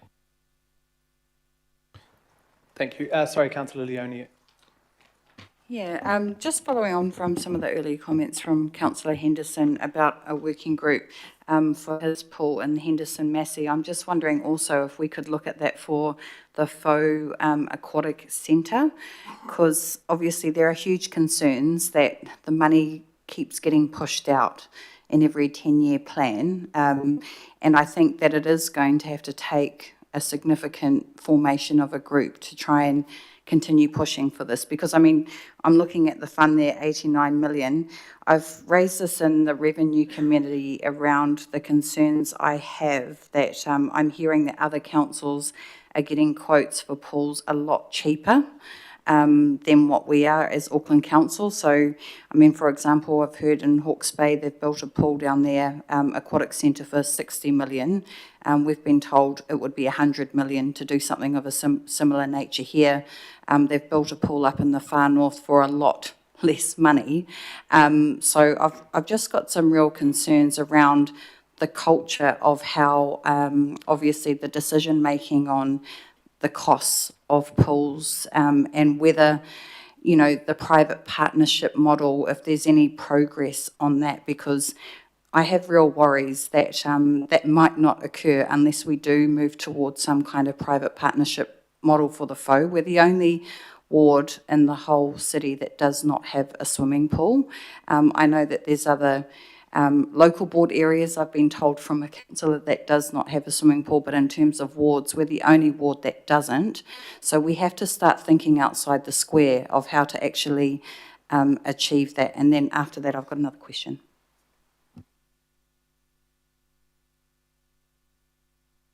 Sorry. I think looking at different way of delivering our aquatic facilities and the four that are in the pipeline are definitely on the cards. We know that it's a large investment and a large investment of capex over 2 or 3 years during construction.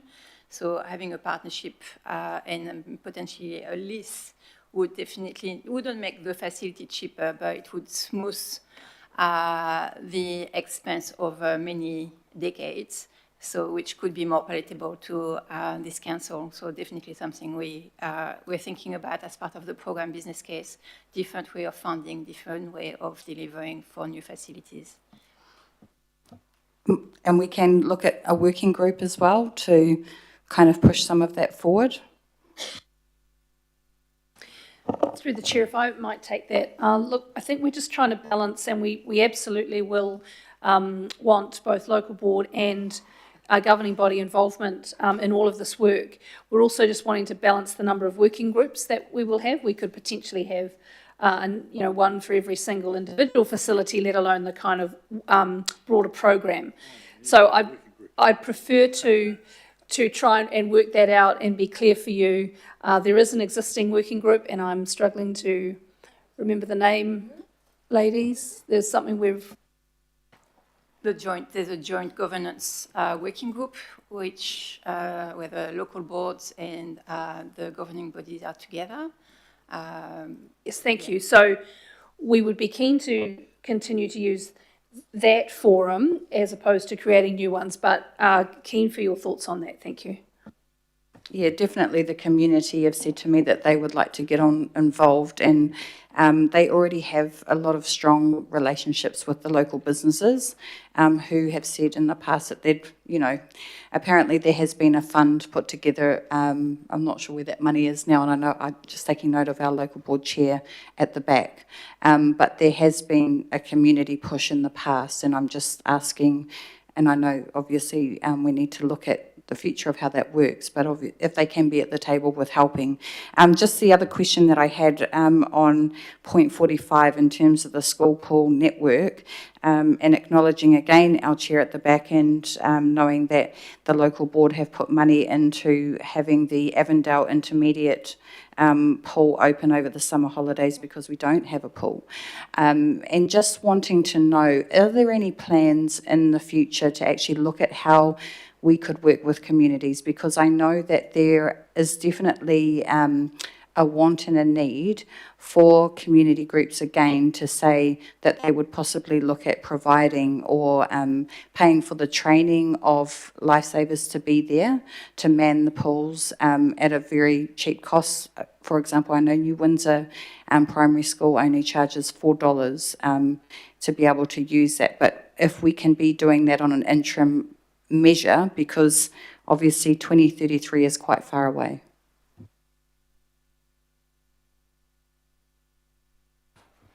Thanks, Councillor.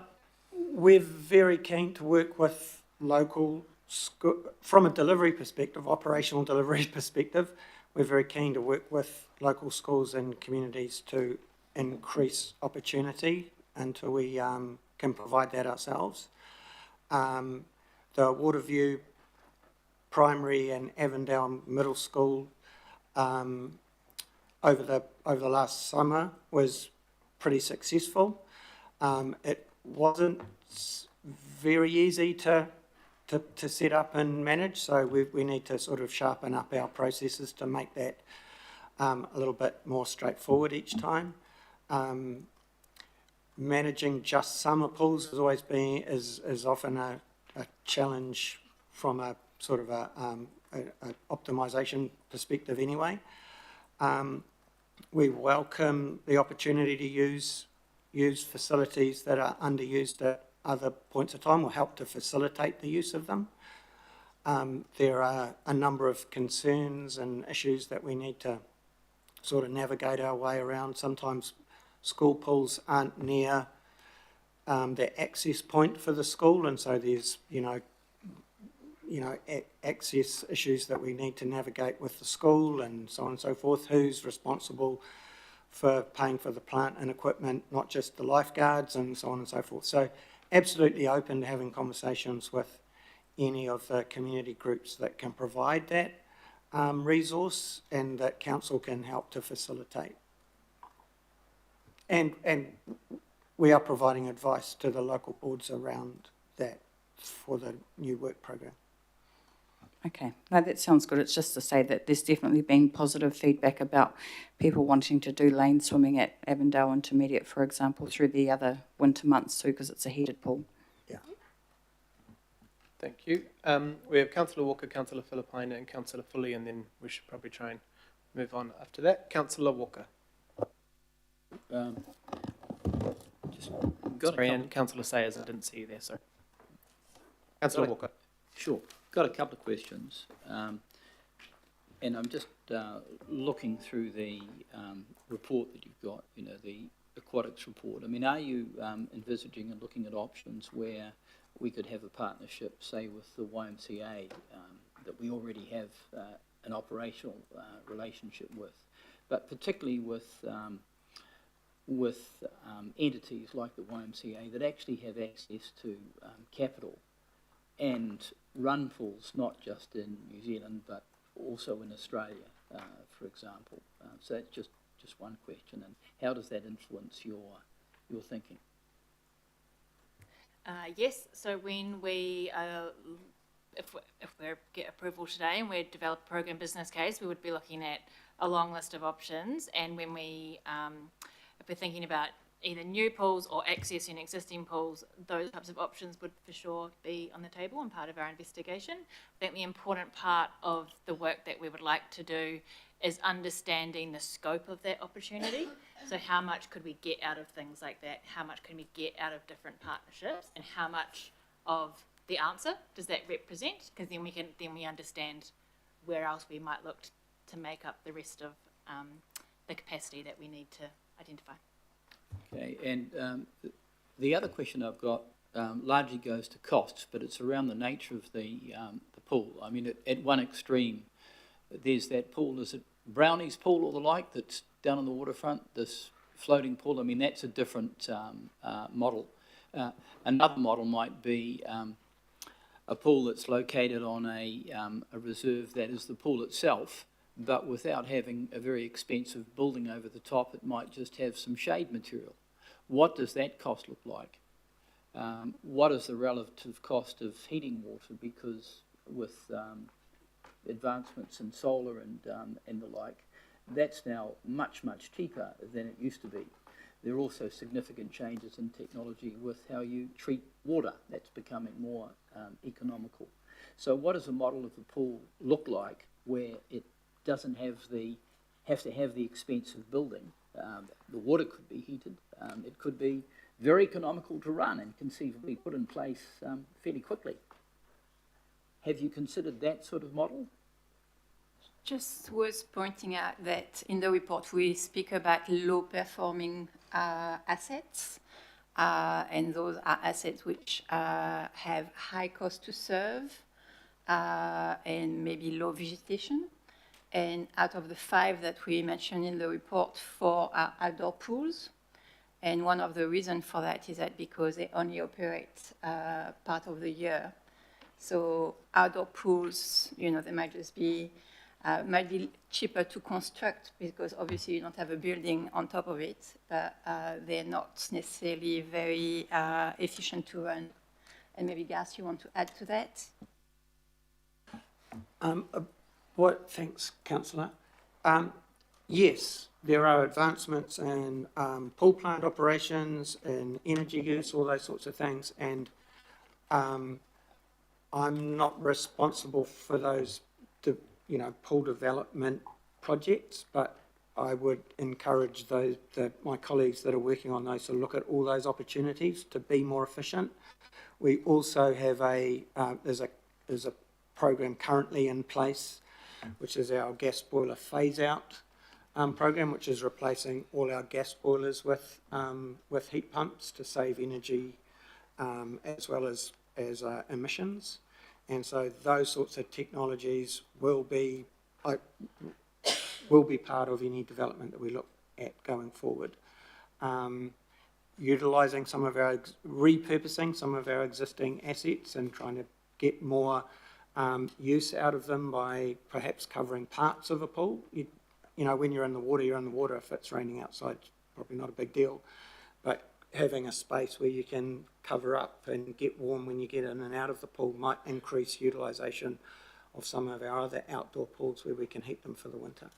So there's a lot of opportunities, yes, for looking at alternative ways of building, maintaining and operating pools. And just the last question, and again it's just looking at the aquatic space.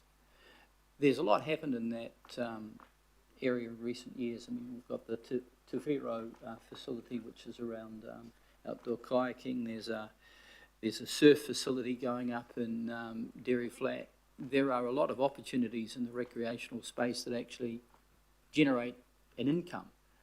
Conceivably, there may be possibilities with partnering up because you've already got a lot of the existing kit around treating water and all of the other things, infrastructure and the like being looked at.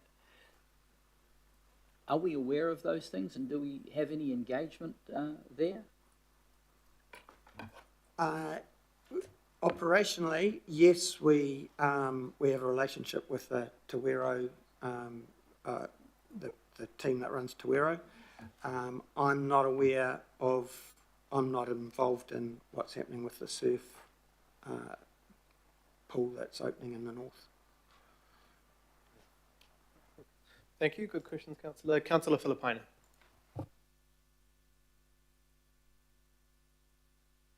Tēnā koe he mana, tēnā koutou katoa to our staff. I got about 4 quick questions.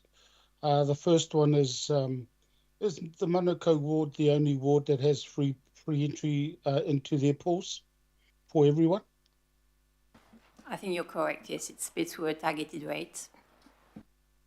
Okay, also, as a result, the findings of this report still found that the current gaps in the provision affected Otara Papatoetoe local board. That's correct.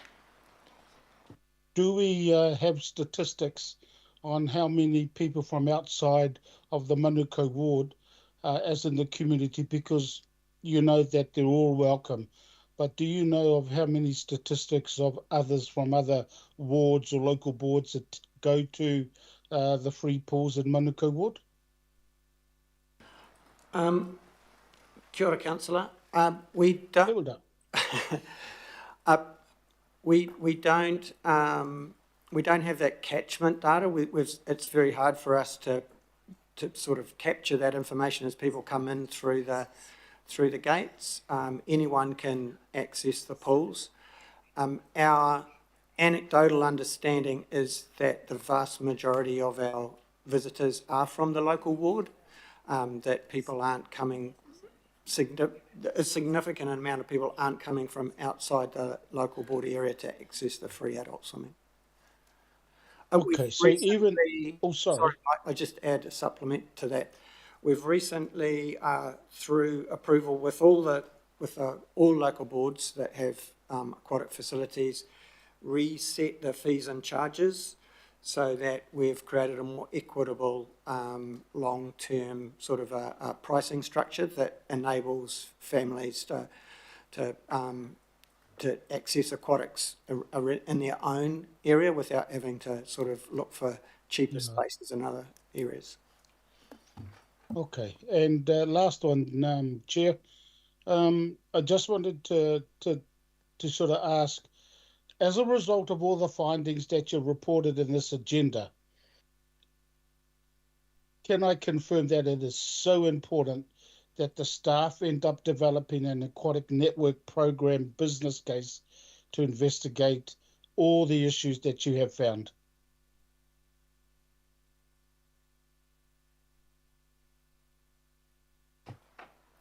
Yes, that's correct. So we've done this review triggered through an action in the Community Facilities Network Plan. We now have this really good understanding of where we sit currently and what things will look like going forward.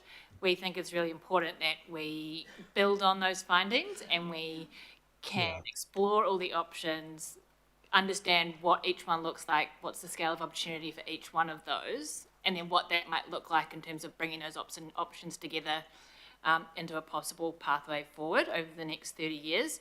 I think that's important. If we don't provide you with that advice, it will be hard to take that network view going forward and realise those kind of regional network efficiencies. It'll be harder to target the investment to best meet needs of Aucklanders now and over the long term. And probably harder to take advantage of that wider range of opportunities that we do have, but we just need to investigate further to understand how they might actually work. Kia ora. You have my support. Kia ora, Herman. Kia ora, thank you, Councillor. Councillor Sayers. Yeah, thank you, Chair. 3 questions. One is there any pool inside the Rodney ward? Kia ora, councillor. No, there's not. No, so there's more than one ward that doesn't have a pool in it, and it makes up half of the Super Cities land mass. I just wanted to share that with my colleagues.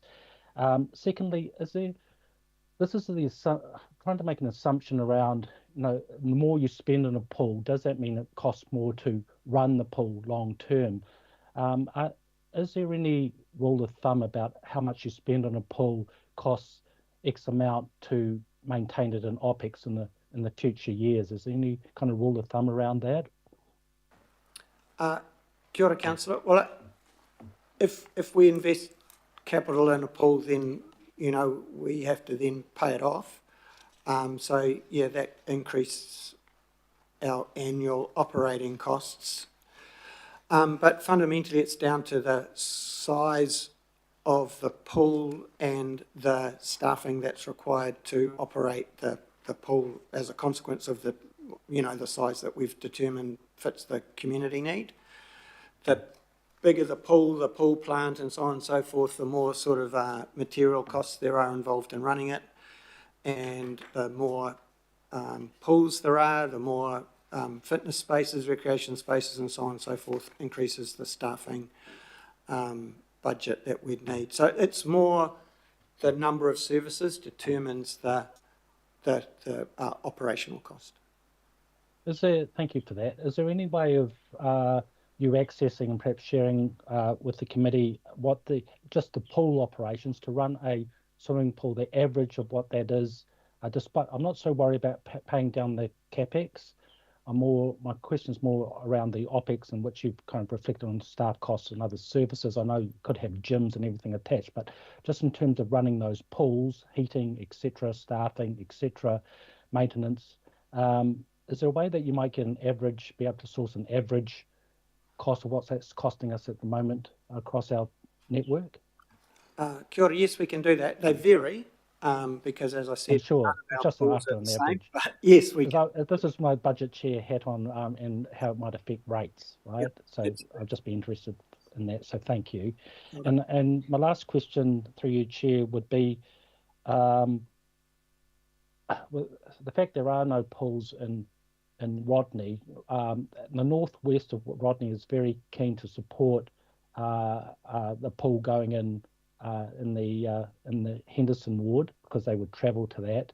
But north of Auckland and Warkworth, which is satellite city, with growth, plan for it and expansion will happen. It doesn't feature in the network plans at the moment, probably because the development isn't there yet.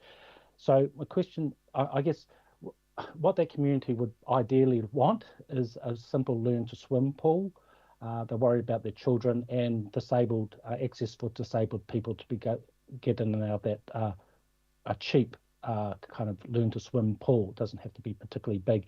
If that was a possibility, just reflecting on the mayor's kind of comments earlier in the day, where maybe we could spread the money further over with less sophisticated or elaborate pooling. Would we be prepared to work with the Kaipara District Council in terms of, because people would travel across the border and use that pool and walk with. If that was to eventuate, would it be your team that could communicate with the Kaipara District to see if they might be willing to contribute to such a build? I think at the program business case, we would not go to that level of detail, but it is an issue for rural settlement like Warkworth and also places like Wahiki, where they don't meet the threshold to trigger a wide, larger facility. So a community response seems to be the way forward. So a smaller pool, I know that Wahiki is working with their communities to try to find a solution. Do you want to speak to that, Garth? I can only say that I support and do the. You have my support for a aquatic facility in Rodney, but I don't think that my team is the. We'd certainly provide advice and would be open to helping to facilitate anything, but I don't think that's part of my team's role to sort of work on a new facility for Rodney. Okay. I guess I just very quickly, Chair, I was just aware that the officers weren't totally perhaps au fait with the Dairy Flat Surf Park build that's actually happening at the moment. They've broken ground on that. That's for people who are competent swimmers and take their surfboards in there and surf on giant waves that it creates. So it's not a learn to swim activity, just for knowledge of the staff. Thank you. Thank you. Thank you, Councillor. And yeah, once again, different teams on that surf park. One was more around, I think, broader infrastructure and connection to roads and things, not necessary support for the facility itself, but good point. Councillor Foley, last question, then we'll move to debate. Thank you. Kia ora, thanks, Chair, and thanks for letting me ask one more question. Before I ask my question, I just wanted to just clarify or push back a little bit and say that as a regular user of the Otara pools, my observation is that about 1 in 3 come from outside of my local board area to use our free pools, and mainly from the Howick Botany area. And in the spa and sauna, it's probably higher, because usually I'm the only one in the sauna who's from Otara, and the other ajuma in there are usually from Hauek and Botany. So just to clarify that. My question is, you mentioned earlier on about the possibility to expand our existing facilities.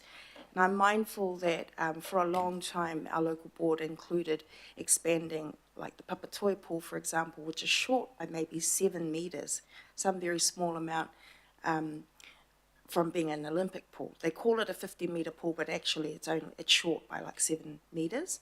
And for a long time, that was on the cards or on the plans to expand, but the cost was just too high. Would that be something that would be included? So expanding the facilities, would that include expanding the pool itself to make it Olympic sized? Would that be an option that local boards might be able to advocate for? Thank you for the question. Well, I think when we have been talking about the extensions or upgrades to existing facilities, it's really about how could that add extra capacity into the network. So I'll probably more come in at that from a view of how can we add maybe additional leisure experiences or additional functionality. If there's already potentially that function for lane swimming, is it that extending it brings, is that going to allow more people to use that facility? Is that what is needed based on what we know about demand? So probably more thinking about it from that point of view. Kia ora, thank you. I appreciate that. Kia ora, Chair. Kia ora, Councillor, thank you. Right, we'll just get sorry, Councillor Dalton. Oh, cool. I'll just get you all to step back from the desk, what is it called, table, and we'll kick off the debate. Councillor Dalton, Deputy Chair, you'd like to start? Sorry. Oh, thank you. Thank you, Chair. And I do welcome the review of the pool network.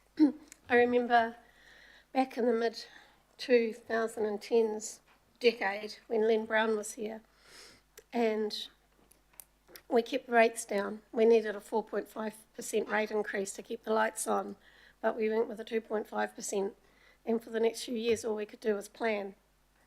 And this is from local board land. We can plan things, but we can't do anything. There's no money to build the infrastructure.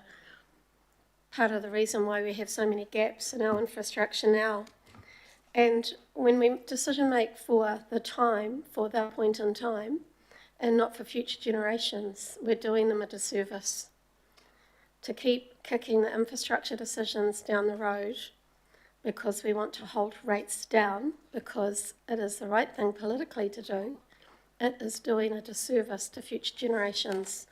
And in fact, it provides false hope, because we're not actually bringing the policies back. We're not bringing the policies back to say, no, we're not going to do pools anymore. We're not in the pool market anymore. At least if we did that, Aucklanders would know where we stood with it, but instead we keep with our policies that we've agreed on, and then we don't fund them. To ensure that this review, when it comes back, it needs to be timely, because otherwise it'll be labelled as an unfunded mandate, because that's what happens when people can't get their heads around strategic planning, because their decision making is for now and not for future generations. So the critical point is that that review comes back and it does inform the next LTP refresh. And so it doesn't gather dust on a shelf, because that planning that was done circa 2015, especially in the local board space, did sit on a shelf. And when you get the money finally to implement, they're out of date. And you have to go back and you have to do some more reviews and some more planning. So this review must be comprehensive, and it must be done in time, and we must ensure that it is used to inform infrastructure. It'll make sure that we are going to build the right thing in the right place at the right time. We have a limit on the number of deep water pools. I don't know that we serve our disability community well. All of these things need to be incorporated in what we build, how we build it, and where we build it. Pools are one of the most important assets that we provide to our community. They want them. Our pools had 2.7 million visitors last year. Our stadiums had 500,000. Pools are the third most used asset behind parks, which are top, and libraries, which are second. Councillor Lee's right. We do have a social contract as a city. We do. And our residents have expectations of us. In fact, we have a social contract as a country, which is currently being eroded. So let us not do the same thing. Limit pools at your peril, because this is what Aucklanders want from us. School pools were an amazing community asset. I remember when my kids went to Weymouth Primary, I was on the Board of Trustees. We got the key, or anyone could apply to get the key to the pool. And we used it. We used it on the weekends. We could use it after school. And it was a great place for community to gather, local community, in their local school area with the local kids and parents. And it's a real shame that that doesn't happen anymore because the government has chosen not to fund them. Kids learnt to swim in those pools. And I'm glad that the kids now are coming to our pools during the day. They're coming down and they're coming along in our off-peak time. So we can provide that to ensure that we continue to help keep our appalling drowning statistics down for when those kids go to the local beach. At least they will have some swimming schools. The provision is particularly important when we talk about drowning stats to the south and the west, acknowledging the councillors who are really trying to get pools in their areas.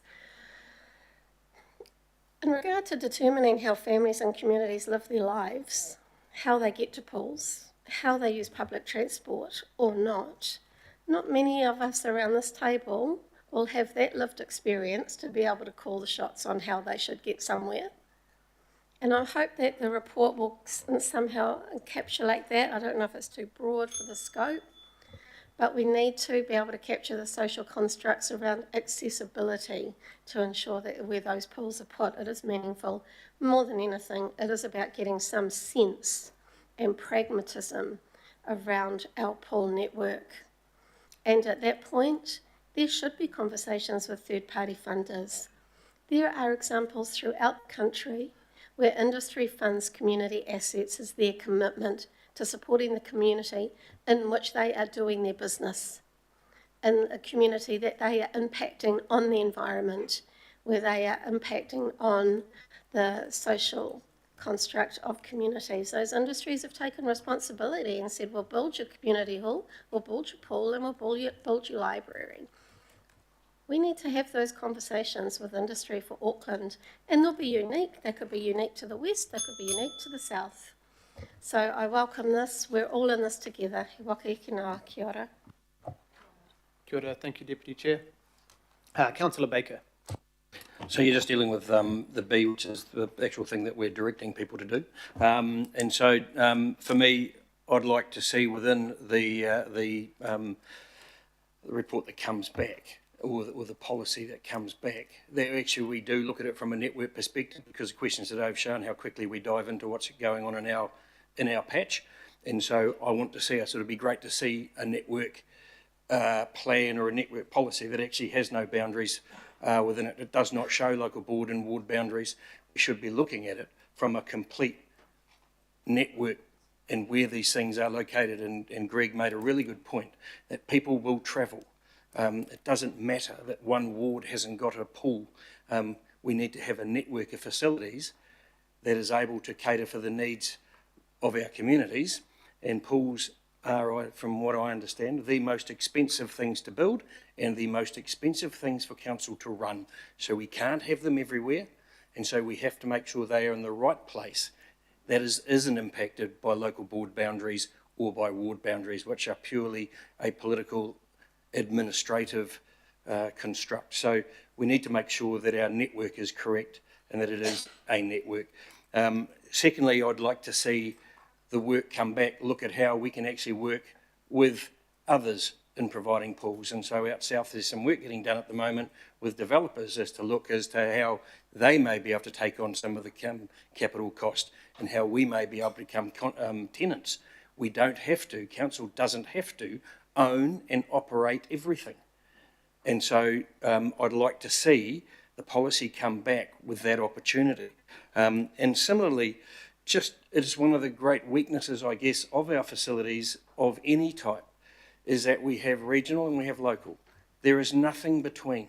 I would love to see us in a whole lot of our facilities have sub-regional that are looking after, you know, huge areas. You'll get that. That will be a natural fallout of going to a network plan that is not based on local board and ward boundaries. And then lastly, in terms of the school pools, one of the reasons the Ministry of Education is getting out of pools is the cost to operate them and the compliance issues. And so we've heard examples of where communities and local boards have banded together with schools and communities. Franklin's been doing it for years in rural schools because huge parts of the ward, and Rodney will be the same, have no access to pools, and they have just gone about working with the local schools. It's a fundraiser for the school to sell keys to the gates. The local board has provided funding for chemicals, and it has been a great result. So I'd like to see us investigating how we can be the facilitator for the community to actually support schools in retaining their things. So that's what I'd like to see in the policy when it comes back, as we give direction as to a network of pools or aquatic facilities. Thank you. Kia ora, Councillor. Thank you. Councillor Henderson. Thank you. Yes. Look, I support the recommendations, although I do have real reservations when we're talking about leasing things. I just wonder how that stacks up financially, and especially when we're talking about market failure in an area where they're then asking the market to provide through the back door. I'm a bit concerned about that, but it is right to look at all the options. So I'm glad that we're looking at all the options. Bring them all back. Let's have a look. I support the Mayor absolutely in trying to find cost-effective solutions. I mean, you see this council hasn't built a pool from concept to build ever since amalgamation. So clearly there's market failure. Clearly there is concerns about cost-effective delivery. And just as a little aside, the last government allowed development contributions to be spent on pools. That was a law change. And yet I haven't been given any confidence that that's actually going to happen. And in fact, suburban Aucklanders are asking, where's the money going? We're putting the money in. What are we getting back? Well, don't want to be negative though. I've got a solution. So in terms of cost-effective delivery, I reckon we can deliver stage 1 of what the community needs in the Northwest with that $15 million. You'll note that there's no outdoor pools. I think from west of State Highway 20, it might even be further. I haven't done the maths, but you know, that'd be 500,000 plus West Aucklanders without outdoor provision. So we look at something cheap. We look at getting it in the ground and giving people belief that we're actually looking after them. We maybe put a rudimentary cover over it to sort of keep the weather out a little bit. That can be delivered, right? I recommend colleagues, if you want to know more about what I'm talking about, I'm sure you do, check out He Puna Taimoana, which is the pools in New Brighton. They did in Christchurch. They delivered that with $11 million. And you should see these photos. You should see the visitation they get. I travelled all the way down there to check them out. They're absolutely fantastic. So we can do things cost effectively. What we need is council to actually get behind it. Who knows? Look, personally, I think we should be moving the funding forward in the Northwest and we'll try it out. Let's back this proposal, right? Because West Aucklanders have the solution here, and we can learn from other places like Christchurch about that as well. And just on that note, I don't want to spend our funds on land acquisition. That's very expensive when we could be using that money to actually build things, right? 15 million is a lot of pool. It's not a lot of land, for example. Just in terms of beaches being a replacement, I just politely have to point out, in terms of West Coast beaches, 25% can't get to them at all because we don't have bus routes. So that's something I bang on about here all the time. But for those that aren't local, you'd be surprised at how far away these beaches are for West Aucklanders, right? From my house in Te Aratu to Piha is about a 40-minute drive. You know, people don't have a concept of that if they're not locals. They're actually really far away. So you know, looking at things in the West Auckland context, West Wave has topped 1 million visitors in a year. 1 million visitors! It's insane. And so for school holidays, for weekends, etc., you will see lines guaranteed, and you'll see them going all the way out into the car park. It's becoming a huge health and safety issue, actually, with kids having to wait over an hour in hot summer heat. And that happens every day in weekends and in school holidays, and sometimes even during the week. We're desperate here, and it's not good enough to say, look, I will deliver it in the second decade. We need to be backing flexible, when we've got flexible ideas on how to do things cheaper, we need to back them in, and we need to maybe look at funding them. What I've proposed here is not reinventing the wheel. Actually, this is pretty much my part-time job now. I'm going around talking to people, stakeholders in the community. We've set up an informal group of myself, Brooke from Henderson Massey, Mark Allen from Waitakere Rangers, Anna Atkinson from Upper Harbour. We meet and have coffee and discuss all these opportunities that come at us, you know, and we have people wanting to partner with us all the time on this stuff. What I want is something formal in place, and that's why I recommended the working group thing, for a credibility perspective and also to sort of safeguard our risks. Because when you do have politicians going out like I'm doing, you've got to just basically look at that. So, you know, I think we should be looking at setting up, it's called a pool squad, that's what we call ourselves, and that's what we should be doing. So I'll be talking to the local boards about how we kind of formalise that. But look, working on this issue every day, the other thing I would point out that this isn't actually about local board boundaries. You know, the Northwest is a good example of that. That's a catchment of 150,000 people from Rodney, and thanks Councillor Sayers for that, from the Albany ward, from obviously the Waitakere ward, and even further afield. We get them from all comers for West Wave, sorry. So these are based on catchments. I would challenge the contention that they are based on political boundaries, actually. I'm more than happy to build a pool for the Northwest if it's outside my ward, so long as people in Massey can get to it. That's all I care about. So, you know, I didn't mean this to be a bit of a sales pitch. I'm just saying that the Mayor is absolutely right how we can deliver things cheaper and better for the communities, but we need to go that next step and actually back in those ideas and put our money where our mouth is. Kia ora. Kia ora, thank you, Councillor. Councillor Foley. Kia ora, thanks, Chair. Look, I welcome this review as well as others have said, and I'm really, really happy as well to see that we've beefed up reference to the local boards and how local boards will be engaged going forward in recognising that shared governance role that we have with our local boards. I support more facilities. I do feel sorry for our cousins out the west because we are lucky in Manukau and in South Auckland that our council, the Manukau City Council, had the foresight to use our airport shares revenue to provide a pool in every suburb in the Manukau area. So I absolutely support Henderson, Massey and Fo and Rodney and Northwest, if we're not talking about local board boundaries or ward boundaries, for more pools. And I think that this review is a good step towards that. I do want to push back a little bit on some of the comments about how this is so expensive and it's not council business, or it's something that central government should be doing and not us, or private companies should be doing and not us. As Councillor Dalton said, this is something that is really important to Aucklanders across the board, across the city. It's our third most used facility across the city, across the whole of our city. When I talk to residents who complain to me often about rates, what do you use your rates on? Why are we paying rates? When I start talking about libraries, the parks, the playgrounds, and the swimming pools, that placates them.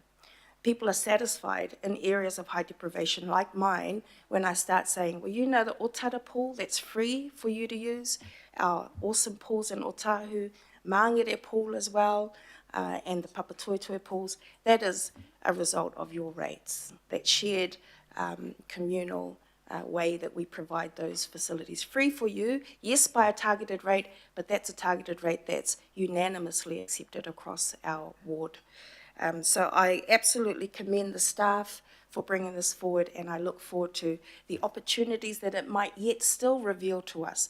I'm open to thinking about private-public partnerships, and thank you for the reminder about the development contributions, because when I was chair of the local board, we actually had a big developer who was building something on the border between Otara and Howick, huge land there, I won't say his name, very famous man, but he was talking about how he wanted those development contributions to be used for a pool for the area, for example. And I, at that time, of, you know, we weren't able to do that specifically because those just went into a big bucket. But yeah, I would absolutely welcome what comes out of this review, especially in that space of how to fund more pools for areas that do need them. Kia ora. Thank you, Chair. Thank you, Councillor. Councillor Williamson online. Yeah, thanks, Mr. Chair. I think I'll be in the award winning of the shortest presentation today. I just want to make sure that the officials recorded what Councillor Baker said, because I had a little set of bullet points I was going to cover. He covered them all absolutely magnificently. He wins the chocolate fish for the day, in my view. And I just think what Andy said was perfect. I'm going to leave it at that. Kia ora, thank you, Councillor. Councillor Leone. Yeah. Look, I think it's been, really good presentation today and a good debate about how we need to move forward. And I think a common theme that I'm finding, obviously, in being a councillor, is that there has been a need for significant change in culture on the way that council has done things. And I know that obviously a majority of these pools were built before it became a super city, and the costs that I have been given around building pools going forward, I believe, has been astronomical. And so I really welcome the idea of reviewing the way that we actually go out to market, or even look at, the cap on the budgets that we should be looking at for pools. Because if we don't have $80 million or $100 million, but we do have 10 or 20, we should be looking at what we can do with that money to build something, at least to have something in there. And if we can't do that, we should be, as a council, looking at how we can work with the schools. I know that there's a lot of informal agreements that are happening with local boards, but it's not good enough. I went to West Wave with my twins over the school holidays, and I stood in that line for an hour. An hour, because I wanted to make sure that when I'm doing the advocacy for people in West Auckland, that's a combined, if we're not going to look at local board areas or ward areas, just look at the populations. That's nearly 500,000 people only have access to one pool in that area. Of course, yes, they can drive into central Auckland, they can drive to other parts of the city, but actually it is about accessibility, and every Aucklander deserves, whether they're paying rates through being a homeowner or a renter, they're still paying rates. So they should all have access to pools, parks and libraries. And if we're not meeting that need, then we have to look outside the square. We need to look at these private partnerships to get these deals across the line. Every Aucklander deserves to be able to have a 15-minute, some way, whether it's public transport, walking or something else, to get to a pool. But that's my view. I know that there's disagreements on that from other people, but definitely that's what I'll be pushing going forward. Kia ora, Councillor, thank you. Mayor Brown. Very quickly, I'd just like that the people doing this are informed by the 10 purchasing rules that the Revenue Committee went through the other day, which will clean out some of the ability to spend $76 million where 20 to do. And for the benefit of Councillor Henderson, 40 minutes is what it takes to get from Ponsonby to Parnell. So you're lucky you can get out of Pihara in 40 minutes. And why would you stand for an hour in a queue when you can go to Pihara in 40 minutes? But the Revenue's 10 rules are really good. And thank you, Councillor Baker. Thank you, Mayor. Councillor Sayers. Thank you, Chair. I'll just turn on my video for you. Here we go. Yeah, I just want to speak if the report, when it gets returned, could include some sort of consideration for the rural communities. And as Councillor Baker spoke about and has been endorsed by Councillor Williamson and probably other councillors who haven't spoken yet, to give officers some confidence around this, is that whole, rural, a mum and dad who have children living in a rural community love their children's lives as much as anyone else, and they want them to be able to learn to swim and not drown. So if there's, could I request that the paper looks at that idea that Councillor Baker put forward about us, sub-regional basis, and how rural communities might be able to be included in that, and some sort of learn to swim pool included in our strategy going forward. Yeah, thank you, Chair. Thank you, Councillor. And yes, that definitely will be considered and included. Councillor Watson. Thanks. I won't take too long. It's been really interesting listening to all the speakers. There's been a lot of really, good information that's been put out from everyone, basically. But I guess what really resonates with me is just how important pools are. They're an integral part of life in Auckland, and really, I used to be of the mayor's view in terms of proximity to the beach up in Whangapraia, Stanmore Bay, way back in Rodney days. They had a kind of a poll whether to build a big leisure centre and pool, and I must admit I was one of the ones that said, well, no, there's the beach about 100 metres over there, just go and use that. But nowadays it's the most busy, and virtually every kid that's brought up on that Hibiscus coast goes to learn to swim there, and you can't really go into the sea if you don't know how to swim. So part of the real pride of Auckland has been its network of pools, with its Parnell Baths, the Tepid Baths, or Birkenhead Memorial, whatever. It's a real, as Councillor Foley said, something that really unites people and unites the community. It's a gathering, it's a focal point as well. And it's absolutely right. Since the super city, the beneficiaries, I think, of North Shore Ward, they have a pool in just about every suburb. Takapuna, Birkenhead, Glenfield, everyone. But even with that, even within that quite defined location, you have people who are landlocked who rely on the schools. So down in the poorer parts of North Shore, down in Birkdale Beach Haven, it used to just be the local school pool. They couldn't make it, or wouldn't go to Birkenhead, or wouldn't go elsewhere. So, but those school arrangements, they're a bit fraught, and I think in the North Shore, a lot of them have faded now. They don't use the Birkenhead College pool anymore, because there's all sorts of issues with it. So I guess what I'm saying, Mr. Chair, is that I commend the officers for the work they've done. Pools are really important, and I I state the obvious. We haven't kept abreast of the phenomenal development, not least of which in places like the northwest that Councillor Henderson referred to, where there's a real chronic need. But obviously, I think as any number of people said, we need to find a more cost-efficient way of delivering them.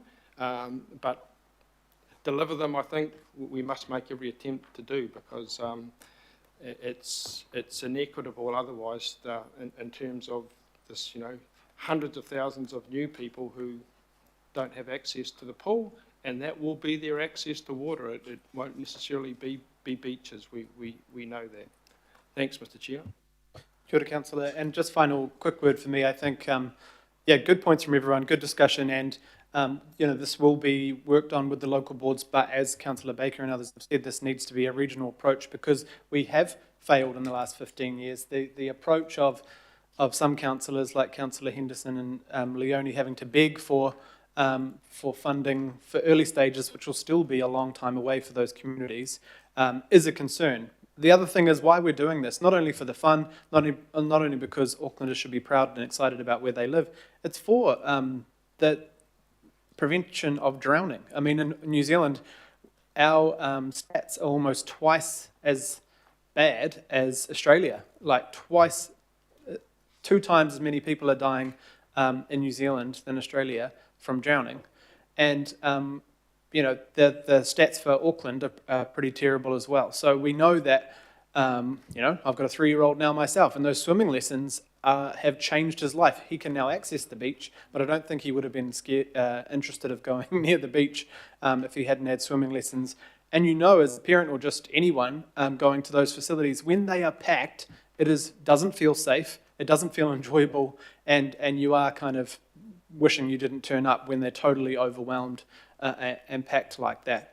The other thing is, to your point, Councillor Watson, I spoke at Anne Hartley's memorial last week. Her first campaign in the 80s was, or 70s maybe even, was to get $100,000 to build the pool at Birkdale College at the time, Birkenhead College, and it cost $100,000 with other community pitching in, and that was the focus of the community then.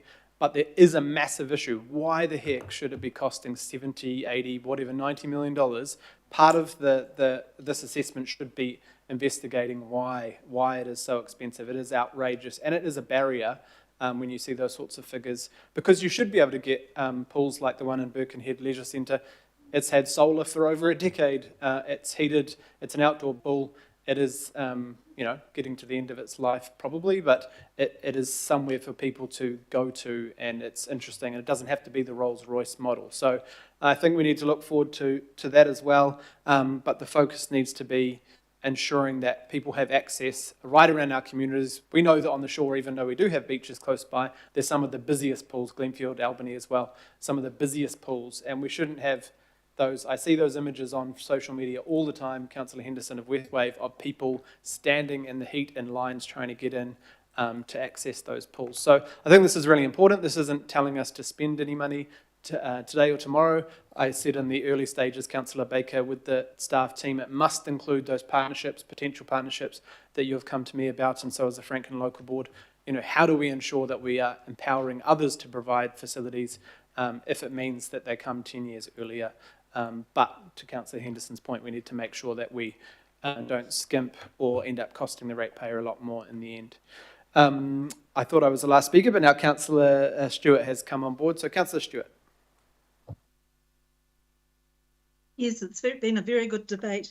But one of the things, just to comment, I know that the Hilton Brown Swim School, they've been approaching council for quite a few years, and they've been wanting to lease council land, pay for a lease, and it could be a long-term lease up to 20 years or more, and they would build the pools, and the swimming pools would be they wouldn't be wave pools or anything like that. They would be actually to learn to swim, and they could probably do it in all communities. The begging, just about begging, to be able to use some of our council land so they can build. So there will be private institutions out there that are wanting to build pools, and maybe we can do a deal.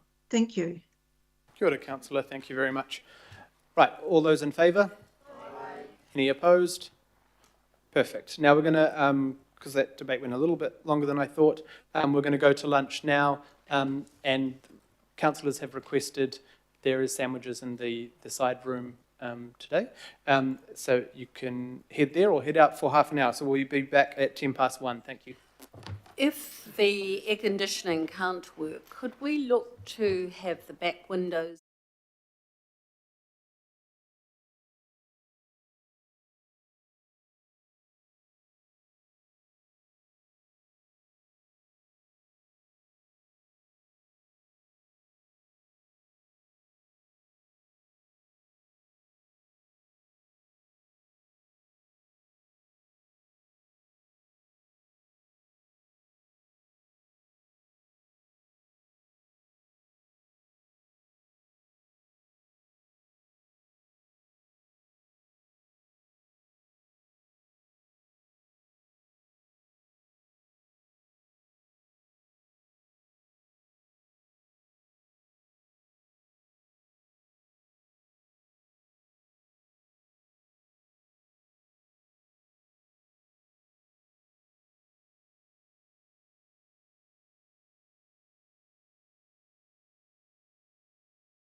Item 9.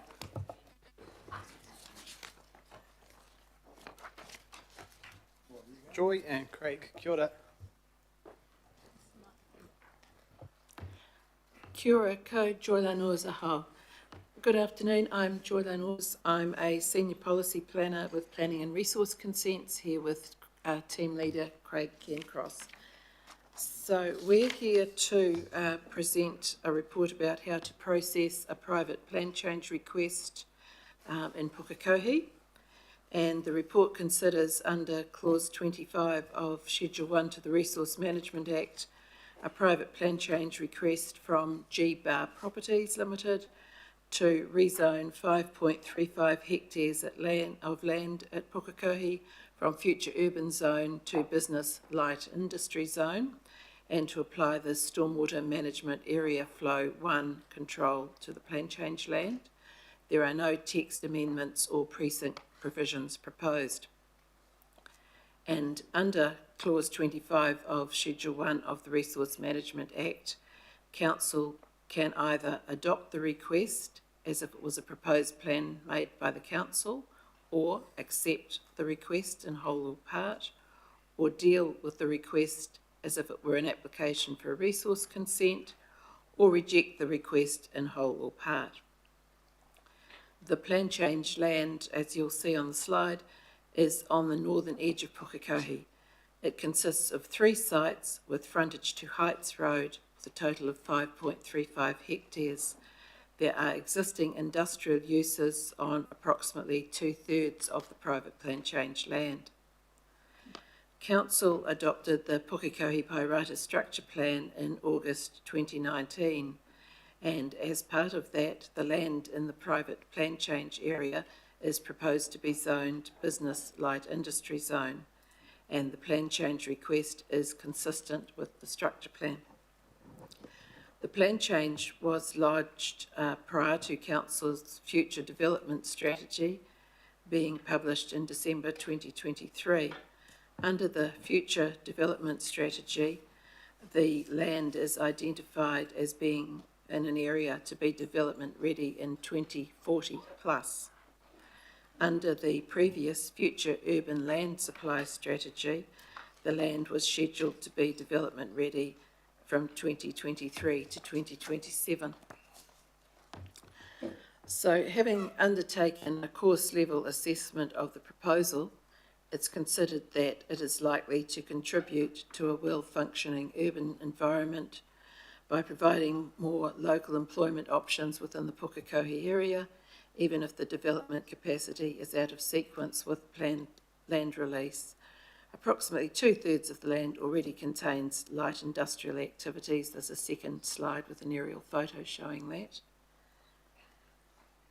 And if the private plan change is accepted for processing, it will be subject to notification and further assessment. So we're recommending that it is accepted for processing under Clause 25(2)(b) of Schedule 1 of the Resource Management Act. And having regard to relevant case law, it doesn't meet the criteria for rejection under Clause 25(4) of that schedule, and it's more appropriate to accept the request than to adopt it or treat it as a resource consent. Thank you. Happy to take any questions. Kia ora, thank you. I think it is pretty straightforward, and I just know that Councillor Baker wants to move, and I'm happy to second. But if there are questions, Councillor Darby. Thanks. Can you just, at paragraph 42, and I'll probably read that mostly in full. The infrastructure and funding concerns indicated as being a major issue in the FDS are arguably not as acute here as in other locations. So that doesn't say then there's an absence of acuteness, they're just not as acute. I want some clarification on that, because there are infrastructure constraints that have been particularly identified by Watercare. And I know infrastructure issues at paragraph 58 says they'll be addressed in detail later on. But at paragraph 54, you emphasise that infrastructure and funding are important matters to be considered at this stage. Can you just, I just want to take, flesh that out a little bit and understand it more, please. Right, so looking at infrastructure, we've got stormwater. At the moment, the site has its own private stormwater network, and it discharges to a creek ultimately, and the application presents a stormwater approach that that would be again on site and privately funded, so that wouldn't be using public stormwater. In terms of water supply, again, currently there is an on-site tank and groundwater take, but there is a nearby bulk water supply network, which in the Pairata Road section of State Highway 22, which Watercare have advised could be connected to. The main infrastructure, transport as well, there's no major transport issues according to our experts in Auckland Transport. In terms of wastewater, there are some restrictions on further development on the site because a pump station is needed between the site and the wastewater main treatment plant, and until that extra pump station goes in, then there's no capacity for future development on the site. Under the funding agreement for Watercare, that is scheduled to have some work done on it and be ready by 2028. Yep, I appreciate that, and it's pretty much what I've read there as well. Can I just ask the Chief of Strategy, if that's the job title still, might have changed. Just in terms of the recommendations, I think we were for the private plan changes, we did discuss last year that the resolutions or the recommendations would include identifying that council will be making a submission. So do we have that here? I can't quite see that. Through the chair, we don't, and we normally do those as chair's recs as opposed to staff identifying that as a recommendation. We haven't recommended that at this point. That could be done, right now, based perhaps on your concerns and if the rest of the committee agrees. And you will find that the chair has a recommendation to that effect to do a submission in the next one that you're looking at, but not for this. So really happy to to put that together if that's something you want. So Chair, I think it's good to have it and on this one as well, because there are some infrastructure issues here, and that's why the FDS is written the way it is, pushing that out to 2040. So I'd like to pick that opportunity up and have it on this one. Can that be done? Yep, if you want to produce some words. The only reason why we've got a pretty lengthy one for the next one, but the advice was on this because largely most of the current uses, it's increasing the current use that we thought in this case it wouldn't require us to do that, but I'm happy to reinforce what we've already going to reinforce anyway through the council view on the thing. But if you have some, is it just council should, yeah. We could probably steal the first part of the one on the next one. So we'll just steal the first part of the one we're going to use for the next item. I'll let you and the Chief of Strategy work it out. Yeah. Cool. I mean, yeah.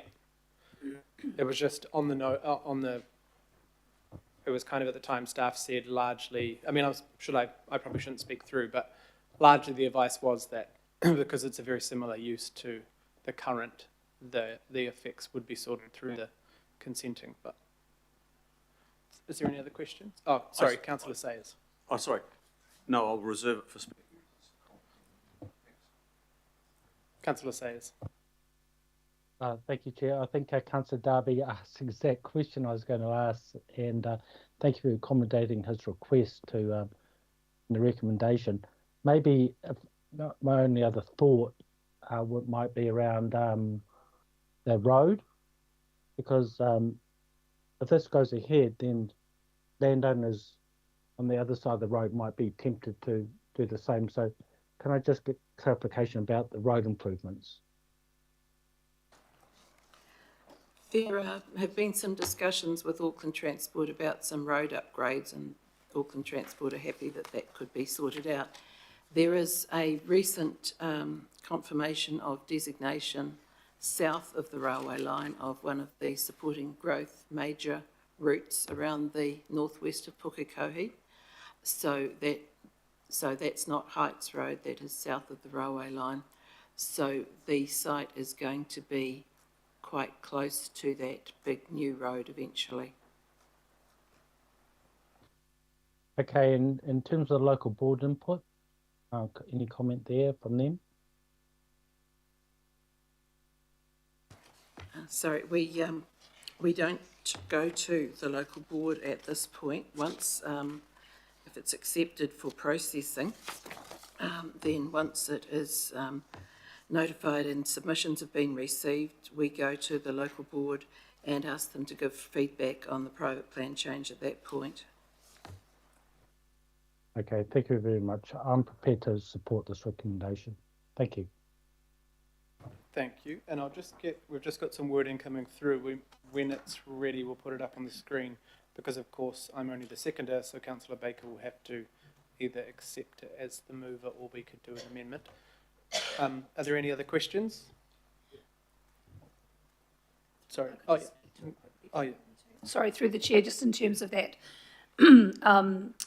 recommendation we're putting up, it is that the council do a submission requesting the request be declined unless council's concerns around the following matters are appropriately addressed, and we've listed capacity and funding and financing of the infrastructure required to support the development. So that those words will come up. I'm wondering, I didn't think you would say declined. Yeah. Okay. To raise them, do you want to say raise the matters or something? Or? Yeah, the matters should be addressed, but I'm not sure we should.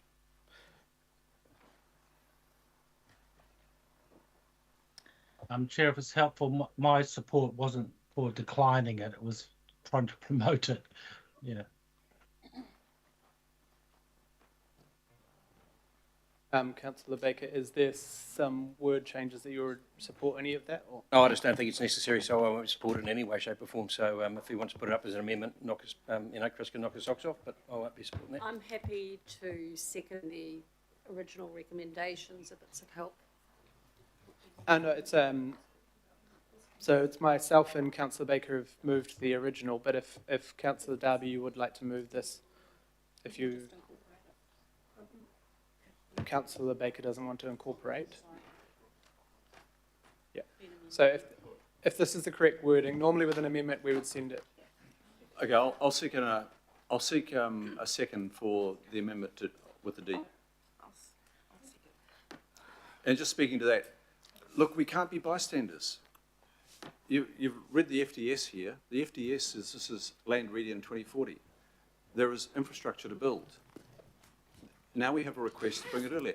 Now, it may be satisfied, but we've got to be active as a councillor. We can't be bystanders, standing on the sidelines impotently on these issues. We can't. There may be absolute merit in this, and I suggest there probably is. But even taking that view, we need to be actively involved. That's our job. Simple as that. Especially when you look at the FDS saying the year 2040. That's 15 years out. That's all.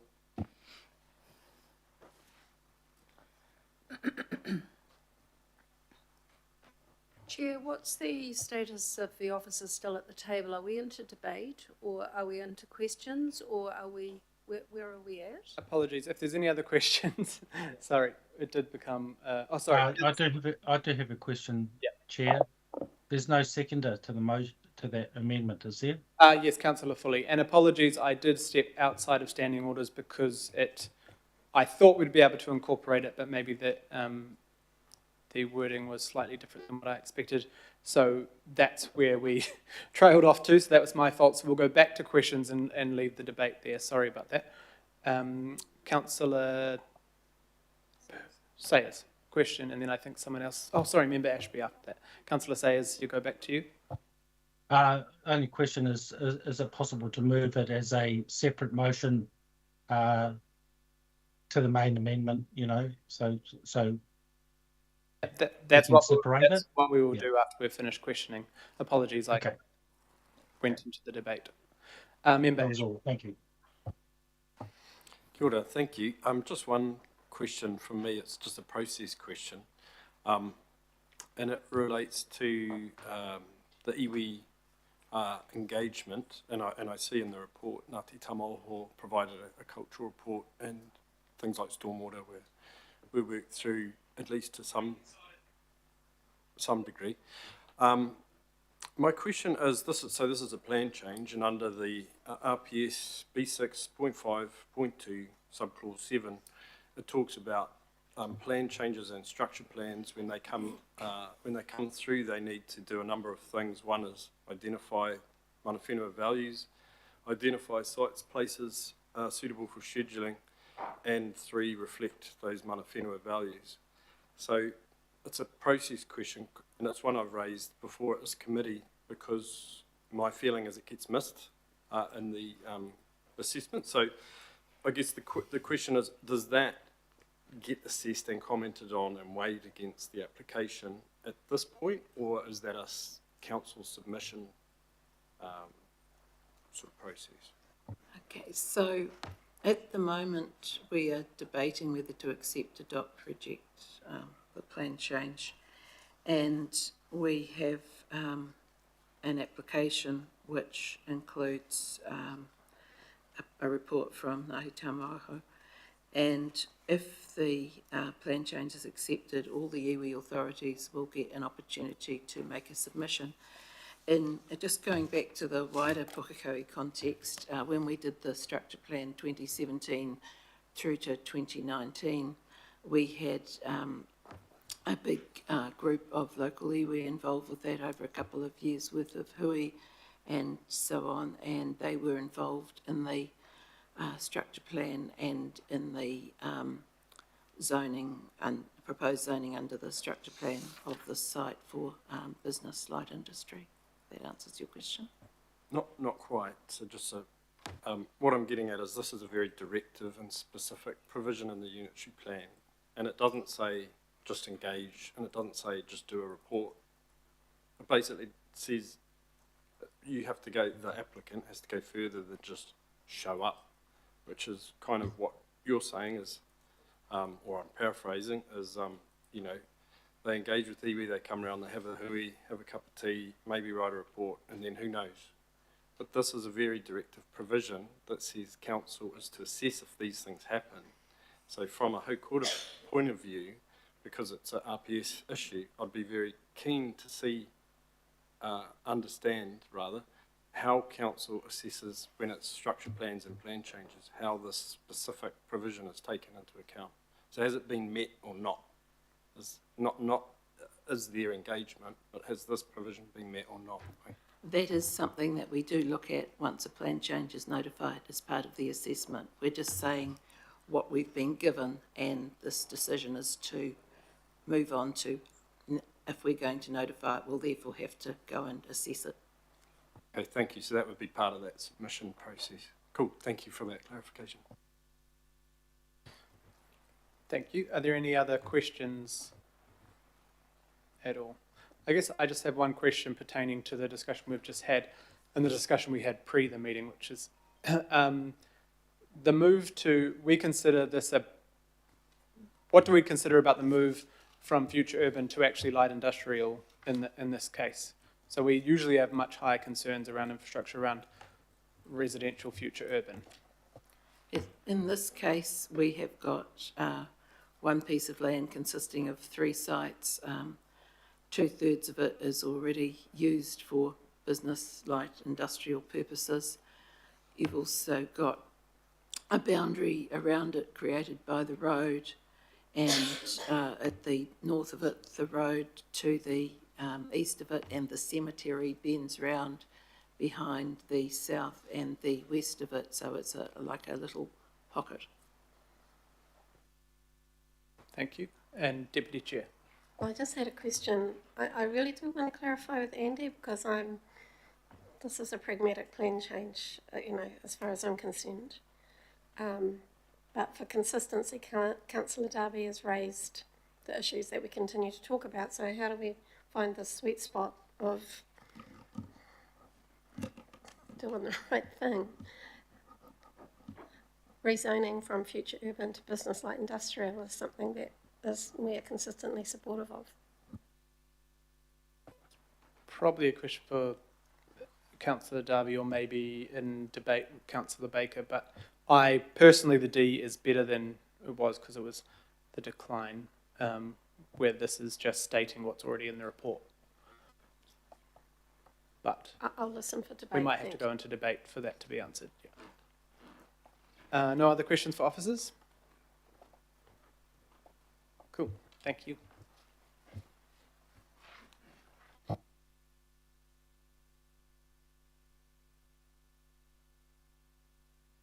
Right, so to take everyone back to where we were, and I apologise for confusing the matter.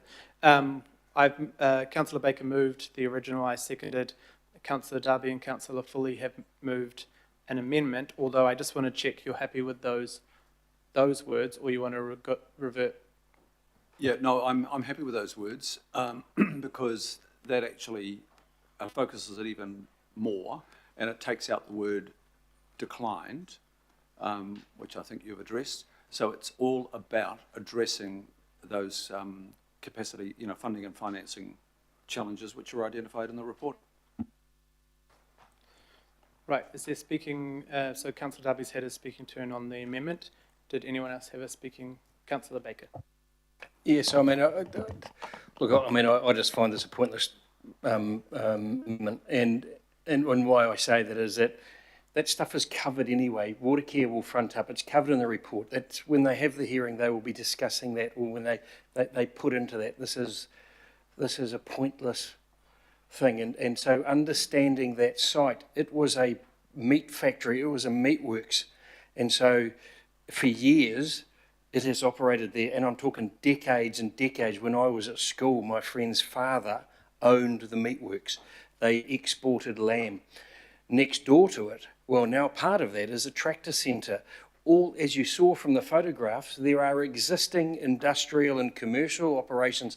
This is a pragmatic tidying up of that zone. It's a future urban zone. It was included within the unitary plan as a future urban zone. It is already operating. The amendment achieves nothing, and I get it when we're talking other areas which are out in the middle of nowhere, and it's a non-contiguous sort of type thing, and it's a new thing and new use for that land. This is not. This is a long-standing industrial commercial area. They are trying to just tidy up, and that makes no sense. And we should be actually spending our time debating stuff that's really important. Thank you. Are there any other comments? No, just from me, and it was, Councillor Sayers, I'll let you go first. Councillor Sayers. Thank you, Richard. I'd like to move D by division. Yeah, that's fine. Just quickly, the thing is, voting against this is a bit like voting for it. It's going to be pointless either way. But I'm a bit, we're not bystanders at this committee this term. We've had our first appeal of a plan change. We've had our first decline of a plan change. I think, the appeal was something we'd not done before.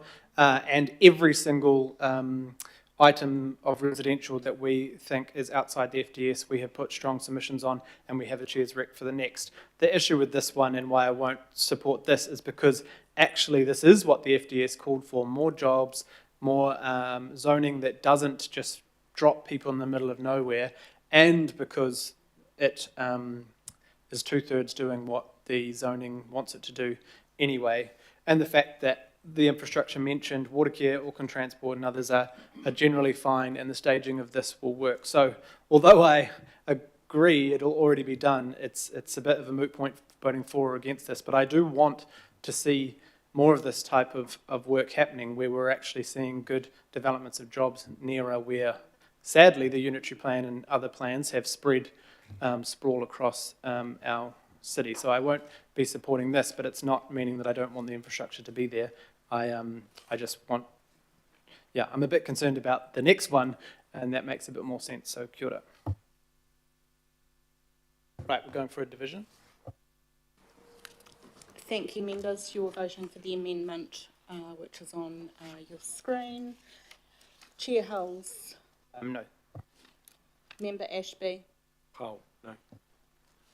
Councillor Baker. No. Deputy Chair Dalton. No. Councillor Darby. For. Councillor Ferry. Against. Councillor Filipina. Against. Councillor Fletcher. No. Councillor Foley. For. Member Henare. No. Councillor Henderson. No. Councillor Lee. No. Councillor Leone. For. Councillor Newman. No. Councillor Sayers. Just ask for those voting in the office to put their in the room to put their mics on because we can't hear it online. But I'm a nay. Thank you. Deputy Mayor Simpson. Sorry, hold on, the against. Sorry, couldn't find the button. Thank you. Councillor Turner. Against. Councillor Walker. No. Councillor Watson. No. So that amendment is lost. 3 votes to 15. Thank you. And then back to the substantive. Oh, Councillor Fletcher. I simply want to add to what Councillor Baker has said, having grown up in the South, memories back to the 1950s. This is tidying up something that has needed tidying up. The officers have done a good job on it, and I hope it gets everyone's support. Cool. Thank you, Councillor Fletcher. Any other comment?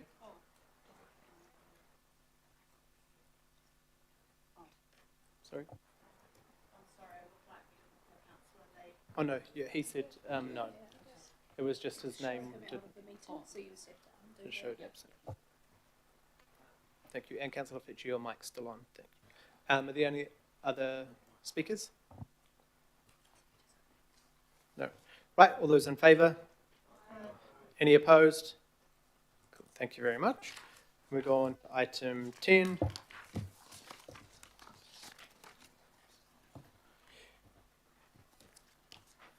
Where am I?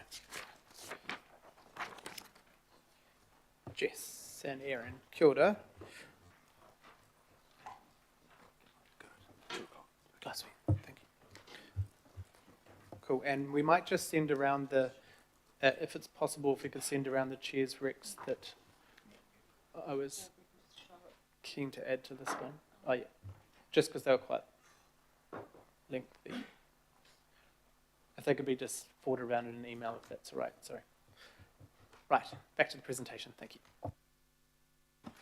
Good afternoon, Mr. Chair and councillors. It's my pleasure today to introduce Jess Dingle, who is here with me. It is her first attendance at this committee, and she is the primary author of this report, and I'll hand over to her to provide the presentation. Thank you. Kia ora koutou. Ostino New Zealand Limited have put forward an application to rezone the land at 84 and 100 Hobsonville Road in West Harbour. The land is positioned between Hobsonville Road and State Highway 18 and comprises two separate and distinct areas. The first being 84 Hobsonville Road, which is referred to as Block 1, corner site that directly adjoins the intersection at Hobsonville Road, West Point Drive and West Park Drive. Approximately 4,000 square metres of the site is zoned for public open space purposes to provide an entrance to the Esplanade link along Rawiri Stream. This portion of land is owned by council, however, has been approved for disposal by the Upper Harbour Local Board in February 2021 and the Council's Finance and Performance Committee on 19th of May 2022. Copies of the minutes have been included with the agenda report, but in summary, this decision was based on an alternative entrance to Rawiri Stream having been formed via West Point Drive, which includes separate footpaths and cycleways along its length. Healthy Waters also confirming that the land was no longer required for stormwater management purposes, and the Council's community investment team advising that because of the size, shape and location of this space, it holds little to no value in terms of meeting the recreational open space provision targets and possesses no strategic significance. Part of Block 1 is also live zone for business, light industrial purposes. For this application though, this area was excluded. The applicant is looking to propose that across the entire site, so that's why. 100 Hobsonville Road, Block 2, is far larger at 9.3 hectares, has no direct frontage to a public road and is bounded by Rawiri Stream to the east, Trigg Stream to the west, and largely is open pasture. Overall, the land is identified as sitting within a transitional landscape with emerging business and industrial development to the east, well-established housing to the south, and peri-rural lifestyle blocks to the west. In terms of the content of the private plan change request, Ostino are seeking to rezone 1.36 hectares of land at 84 as business light industry, rezone Block 2 from future urban to a mix of residential, mixed housing, urban and terrace housing and apartment buildings. They're looking to extend existing and operative Hobsonville Corridor Precinct to include all of Block 1. That's to manage the effects of the industrial development with all the existing residential land to the south along Hobsonville Road. They're also looking to apply the stormwater management area flow 1 control across the entire land to manage the effects of stormwater and introduce a new precinct known as Hobsonville Grove across all of the land that's to be rezoned for residential purposes. The new precinct has been drafted to ensure that the land is not developed without adequate wastewater, water and transport infrastructure and network connections in place. It also enables the establishment of a small-scale neighbourhood centre and a local park and incorporates the medium density residential standards. Ostino have supplied a range of specialist reports to support this application, even though the FDS had identified it as not being development ready until 2035. All of the council experts, and CCOs, including Auckland Transport and Watercare, have confirmed that this site could be developed without necessarily meeting the prerequisites that have been identified under the FDS, and have agreed that sufficient information has been provided for the request to be notified. In terms of the main issues, these relate to stormwater and flooding, the management of stormwater across the site, particularly with respect to the receiving stream environments, the absence of references to an approved stormwater management plan in the new precinct provisions, and the effects of flooding downstream from the plan change area, particularly with respect to a few of Watercare assets such as the pump station and the property 27 Trigg Road, which the site backs onto. In addition, AT have noted their concerns around the lack of certainty for transport connections towards Trigg Road, and other concerns that have been raised have been the interface between the light industrial to what will be anticipated residential to the west of Block 1, the loss of the public open space, in particular that the provisions, the new precinct doesn't have enough safeguards for open space provisions across Block 2. The feasibility of the neighbourhood centre has also come into question simply because it doesn't have frontage to an arterial. It is also inconsistent with what has been identified under the Whenuapai structure plan, and the absence of an acoustic assessment. AT have been concerned that because Block 2 backs onto the Spedding Road designation, they're concerned about the interface for future residents. And while these issues have been identified, it's considered that they can be managed and addressed through the submission and hearings process.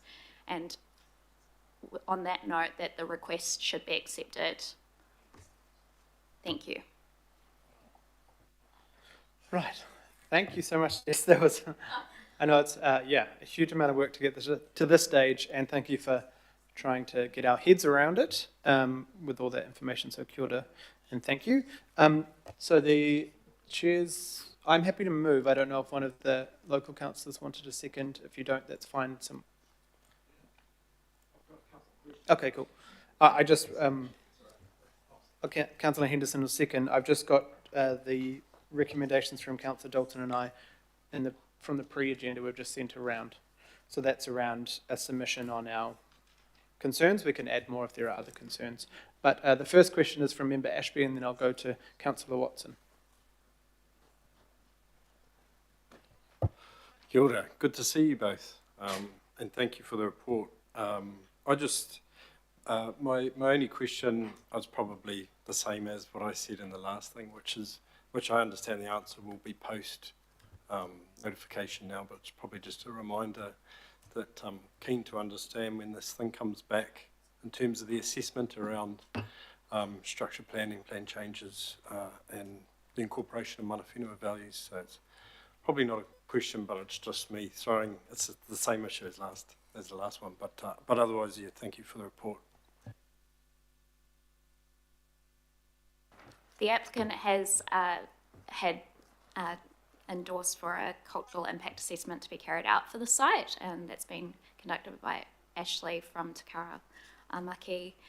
The report had identified, namely, their concern around stormwater management, but also identified that the fact that the site is within a culturally significant landscape. The concerns around stormwater management, as I understand, have been addressed.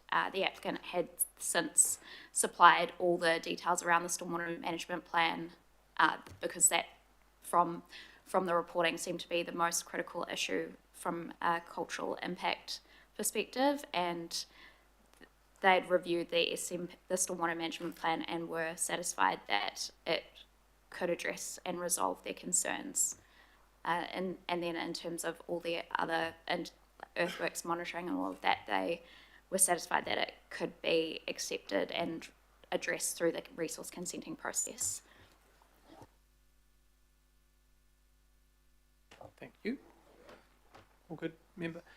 Councillor Watson. Yeah, thanks for the report. Very comprehensive one. I just wanted to just get clear in my mind this the kind of evolving commentary on the 3,851 metres of open that was owned by the council and zoned for open space to provide initially in a link, Esplanade link to Rauere Stream. Now, what you've said is that they've found another entry point to that, so that takes care of that. I did notice in the local board, and I noticed that they approved, but there was a little bit of contention there. It looked like when I just go back and look at their recommendations, and then I recall you saying something about, I think it was the second block, where there are some concerns about the amount of open space that's been provided. Could you just sort of tie those all together? I understand about the 3851, but just the areas as a whole as it goes to open space. Thanks. Yeah, so Council's Parks team have been more concerned about the fact that the precinct provisions doesn't kind of have stronger directives as to the open spaces that should be provided, and the absence of Esplanade Reserve references. Yeah. given the fact that the site adjoins two streams on either side. So their concern has been more around, well, the precinct should be directing more of the design around the open space and have a bit more certainty around the size to ensure it's fit for purpose for the future residents. So that in terms of kind of that, the push-pull is that they want to make sure that it's whatever is taken away on block 1 can be sufficiently met on block 2. Through the chair, if I may add, we will be reporting back to the local board after submissions and further submissions have been received. So I expect the board will take interest in the open space matters that are raised through submissions and are being addressed. So hoping to circle back to the issues that you refer to in terms of their decision making back in 2021. Thank you. Thanks very much for that. And Mr. Chair, did you say that we are recommending in this case that we are putting in a formal submission then, is it? Kia ora, Councillor. Sorry, I should have sent them around this morning, but Sandra sent these around. It's a formal submission essentially saying it should be declined without the issues above, so around the provision of infrastructure, around the acceptable levels of noise, the public open space issues, including the proposed loss of open space and the lack of provisions in the precinct to deliver that open space, the location of the neighbourhood centre, and the last one around how it relates to the light industry zone. It's pretty comprehensive, but yeah, it's probably about all we can do. Yeah. Okay, thanks. Thank you. Any other questions? Cool. I'll get you both a step back. Thank you very much for your work. Is there anyone who wanted to speak to this? Question, sorry. Oh, yeah, comment. Councillor Baker. I'm sorry, a random comment, but he's not here. But earlier on, Warren McLennan, who's Erin and Jess's boss, was sitting in the back, and on March the 14th, he leaves council after about 2 million years of working for council, Northland Regional Council, and Rodney District Council, and then more latterly Auckland. And so Warren is retiring. And so we gave him a little send-off the other day at the Rural Advisory Panel. But I just want to acknowledge here just what a top bloke and what a quality individual who has given, basically a lifetime of service to council. So just want to acknowledge Warren and wish him all the best in his absence here. But I know what he's up to after April, and it'd be better than sitting around in Auckland, I can tell you. But well done, and thanks, Warren. Kia ora, Councillor Baker. Councillor Watson. Just to continue that in a similar vein, because Warren has been really involved in our ward, and as Councillor Baker said, he's always a very approachable, helpful individual, and as it happens, one of the items that's to come up later in the piece, and confidential, he's been very, very useful over many years in that, along with his offside of Peter Vary. So just echo those sentiments. It's a shame he's not here, but he has been a very hard-working and an effective servant of the Auckland Council since its beginning, but also quite a history before that with various people around here. So all the best, Warren. Kia ora, Councillor. Councillor Henderson. Yeah, thank you. Fly in the ointment, but I'd ask you to take my seconding off because I don't actually agree. I think this is a sledgehammer to a situation where, frankly, I know this area pretty well, and it's entirely consistent with the rest of the area, in my view. I know we do have some issues here, and I think they are valid issues, but that doesn't necessarily mean a decline hammer, in my view. That's too harsh. So I don't want to support this, Chair. Cool. Happy to ask for it. Councillor Dalton. Or did one of the local councillors? No, Councillor Dalton. Right, thank you, Councillor Henderson.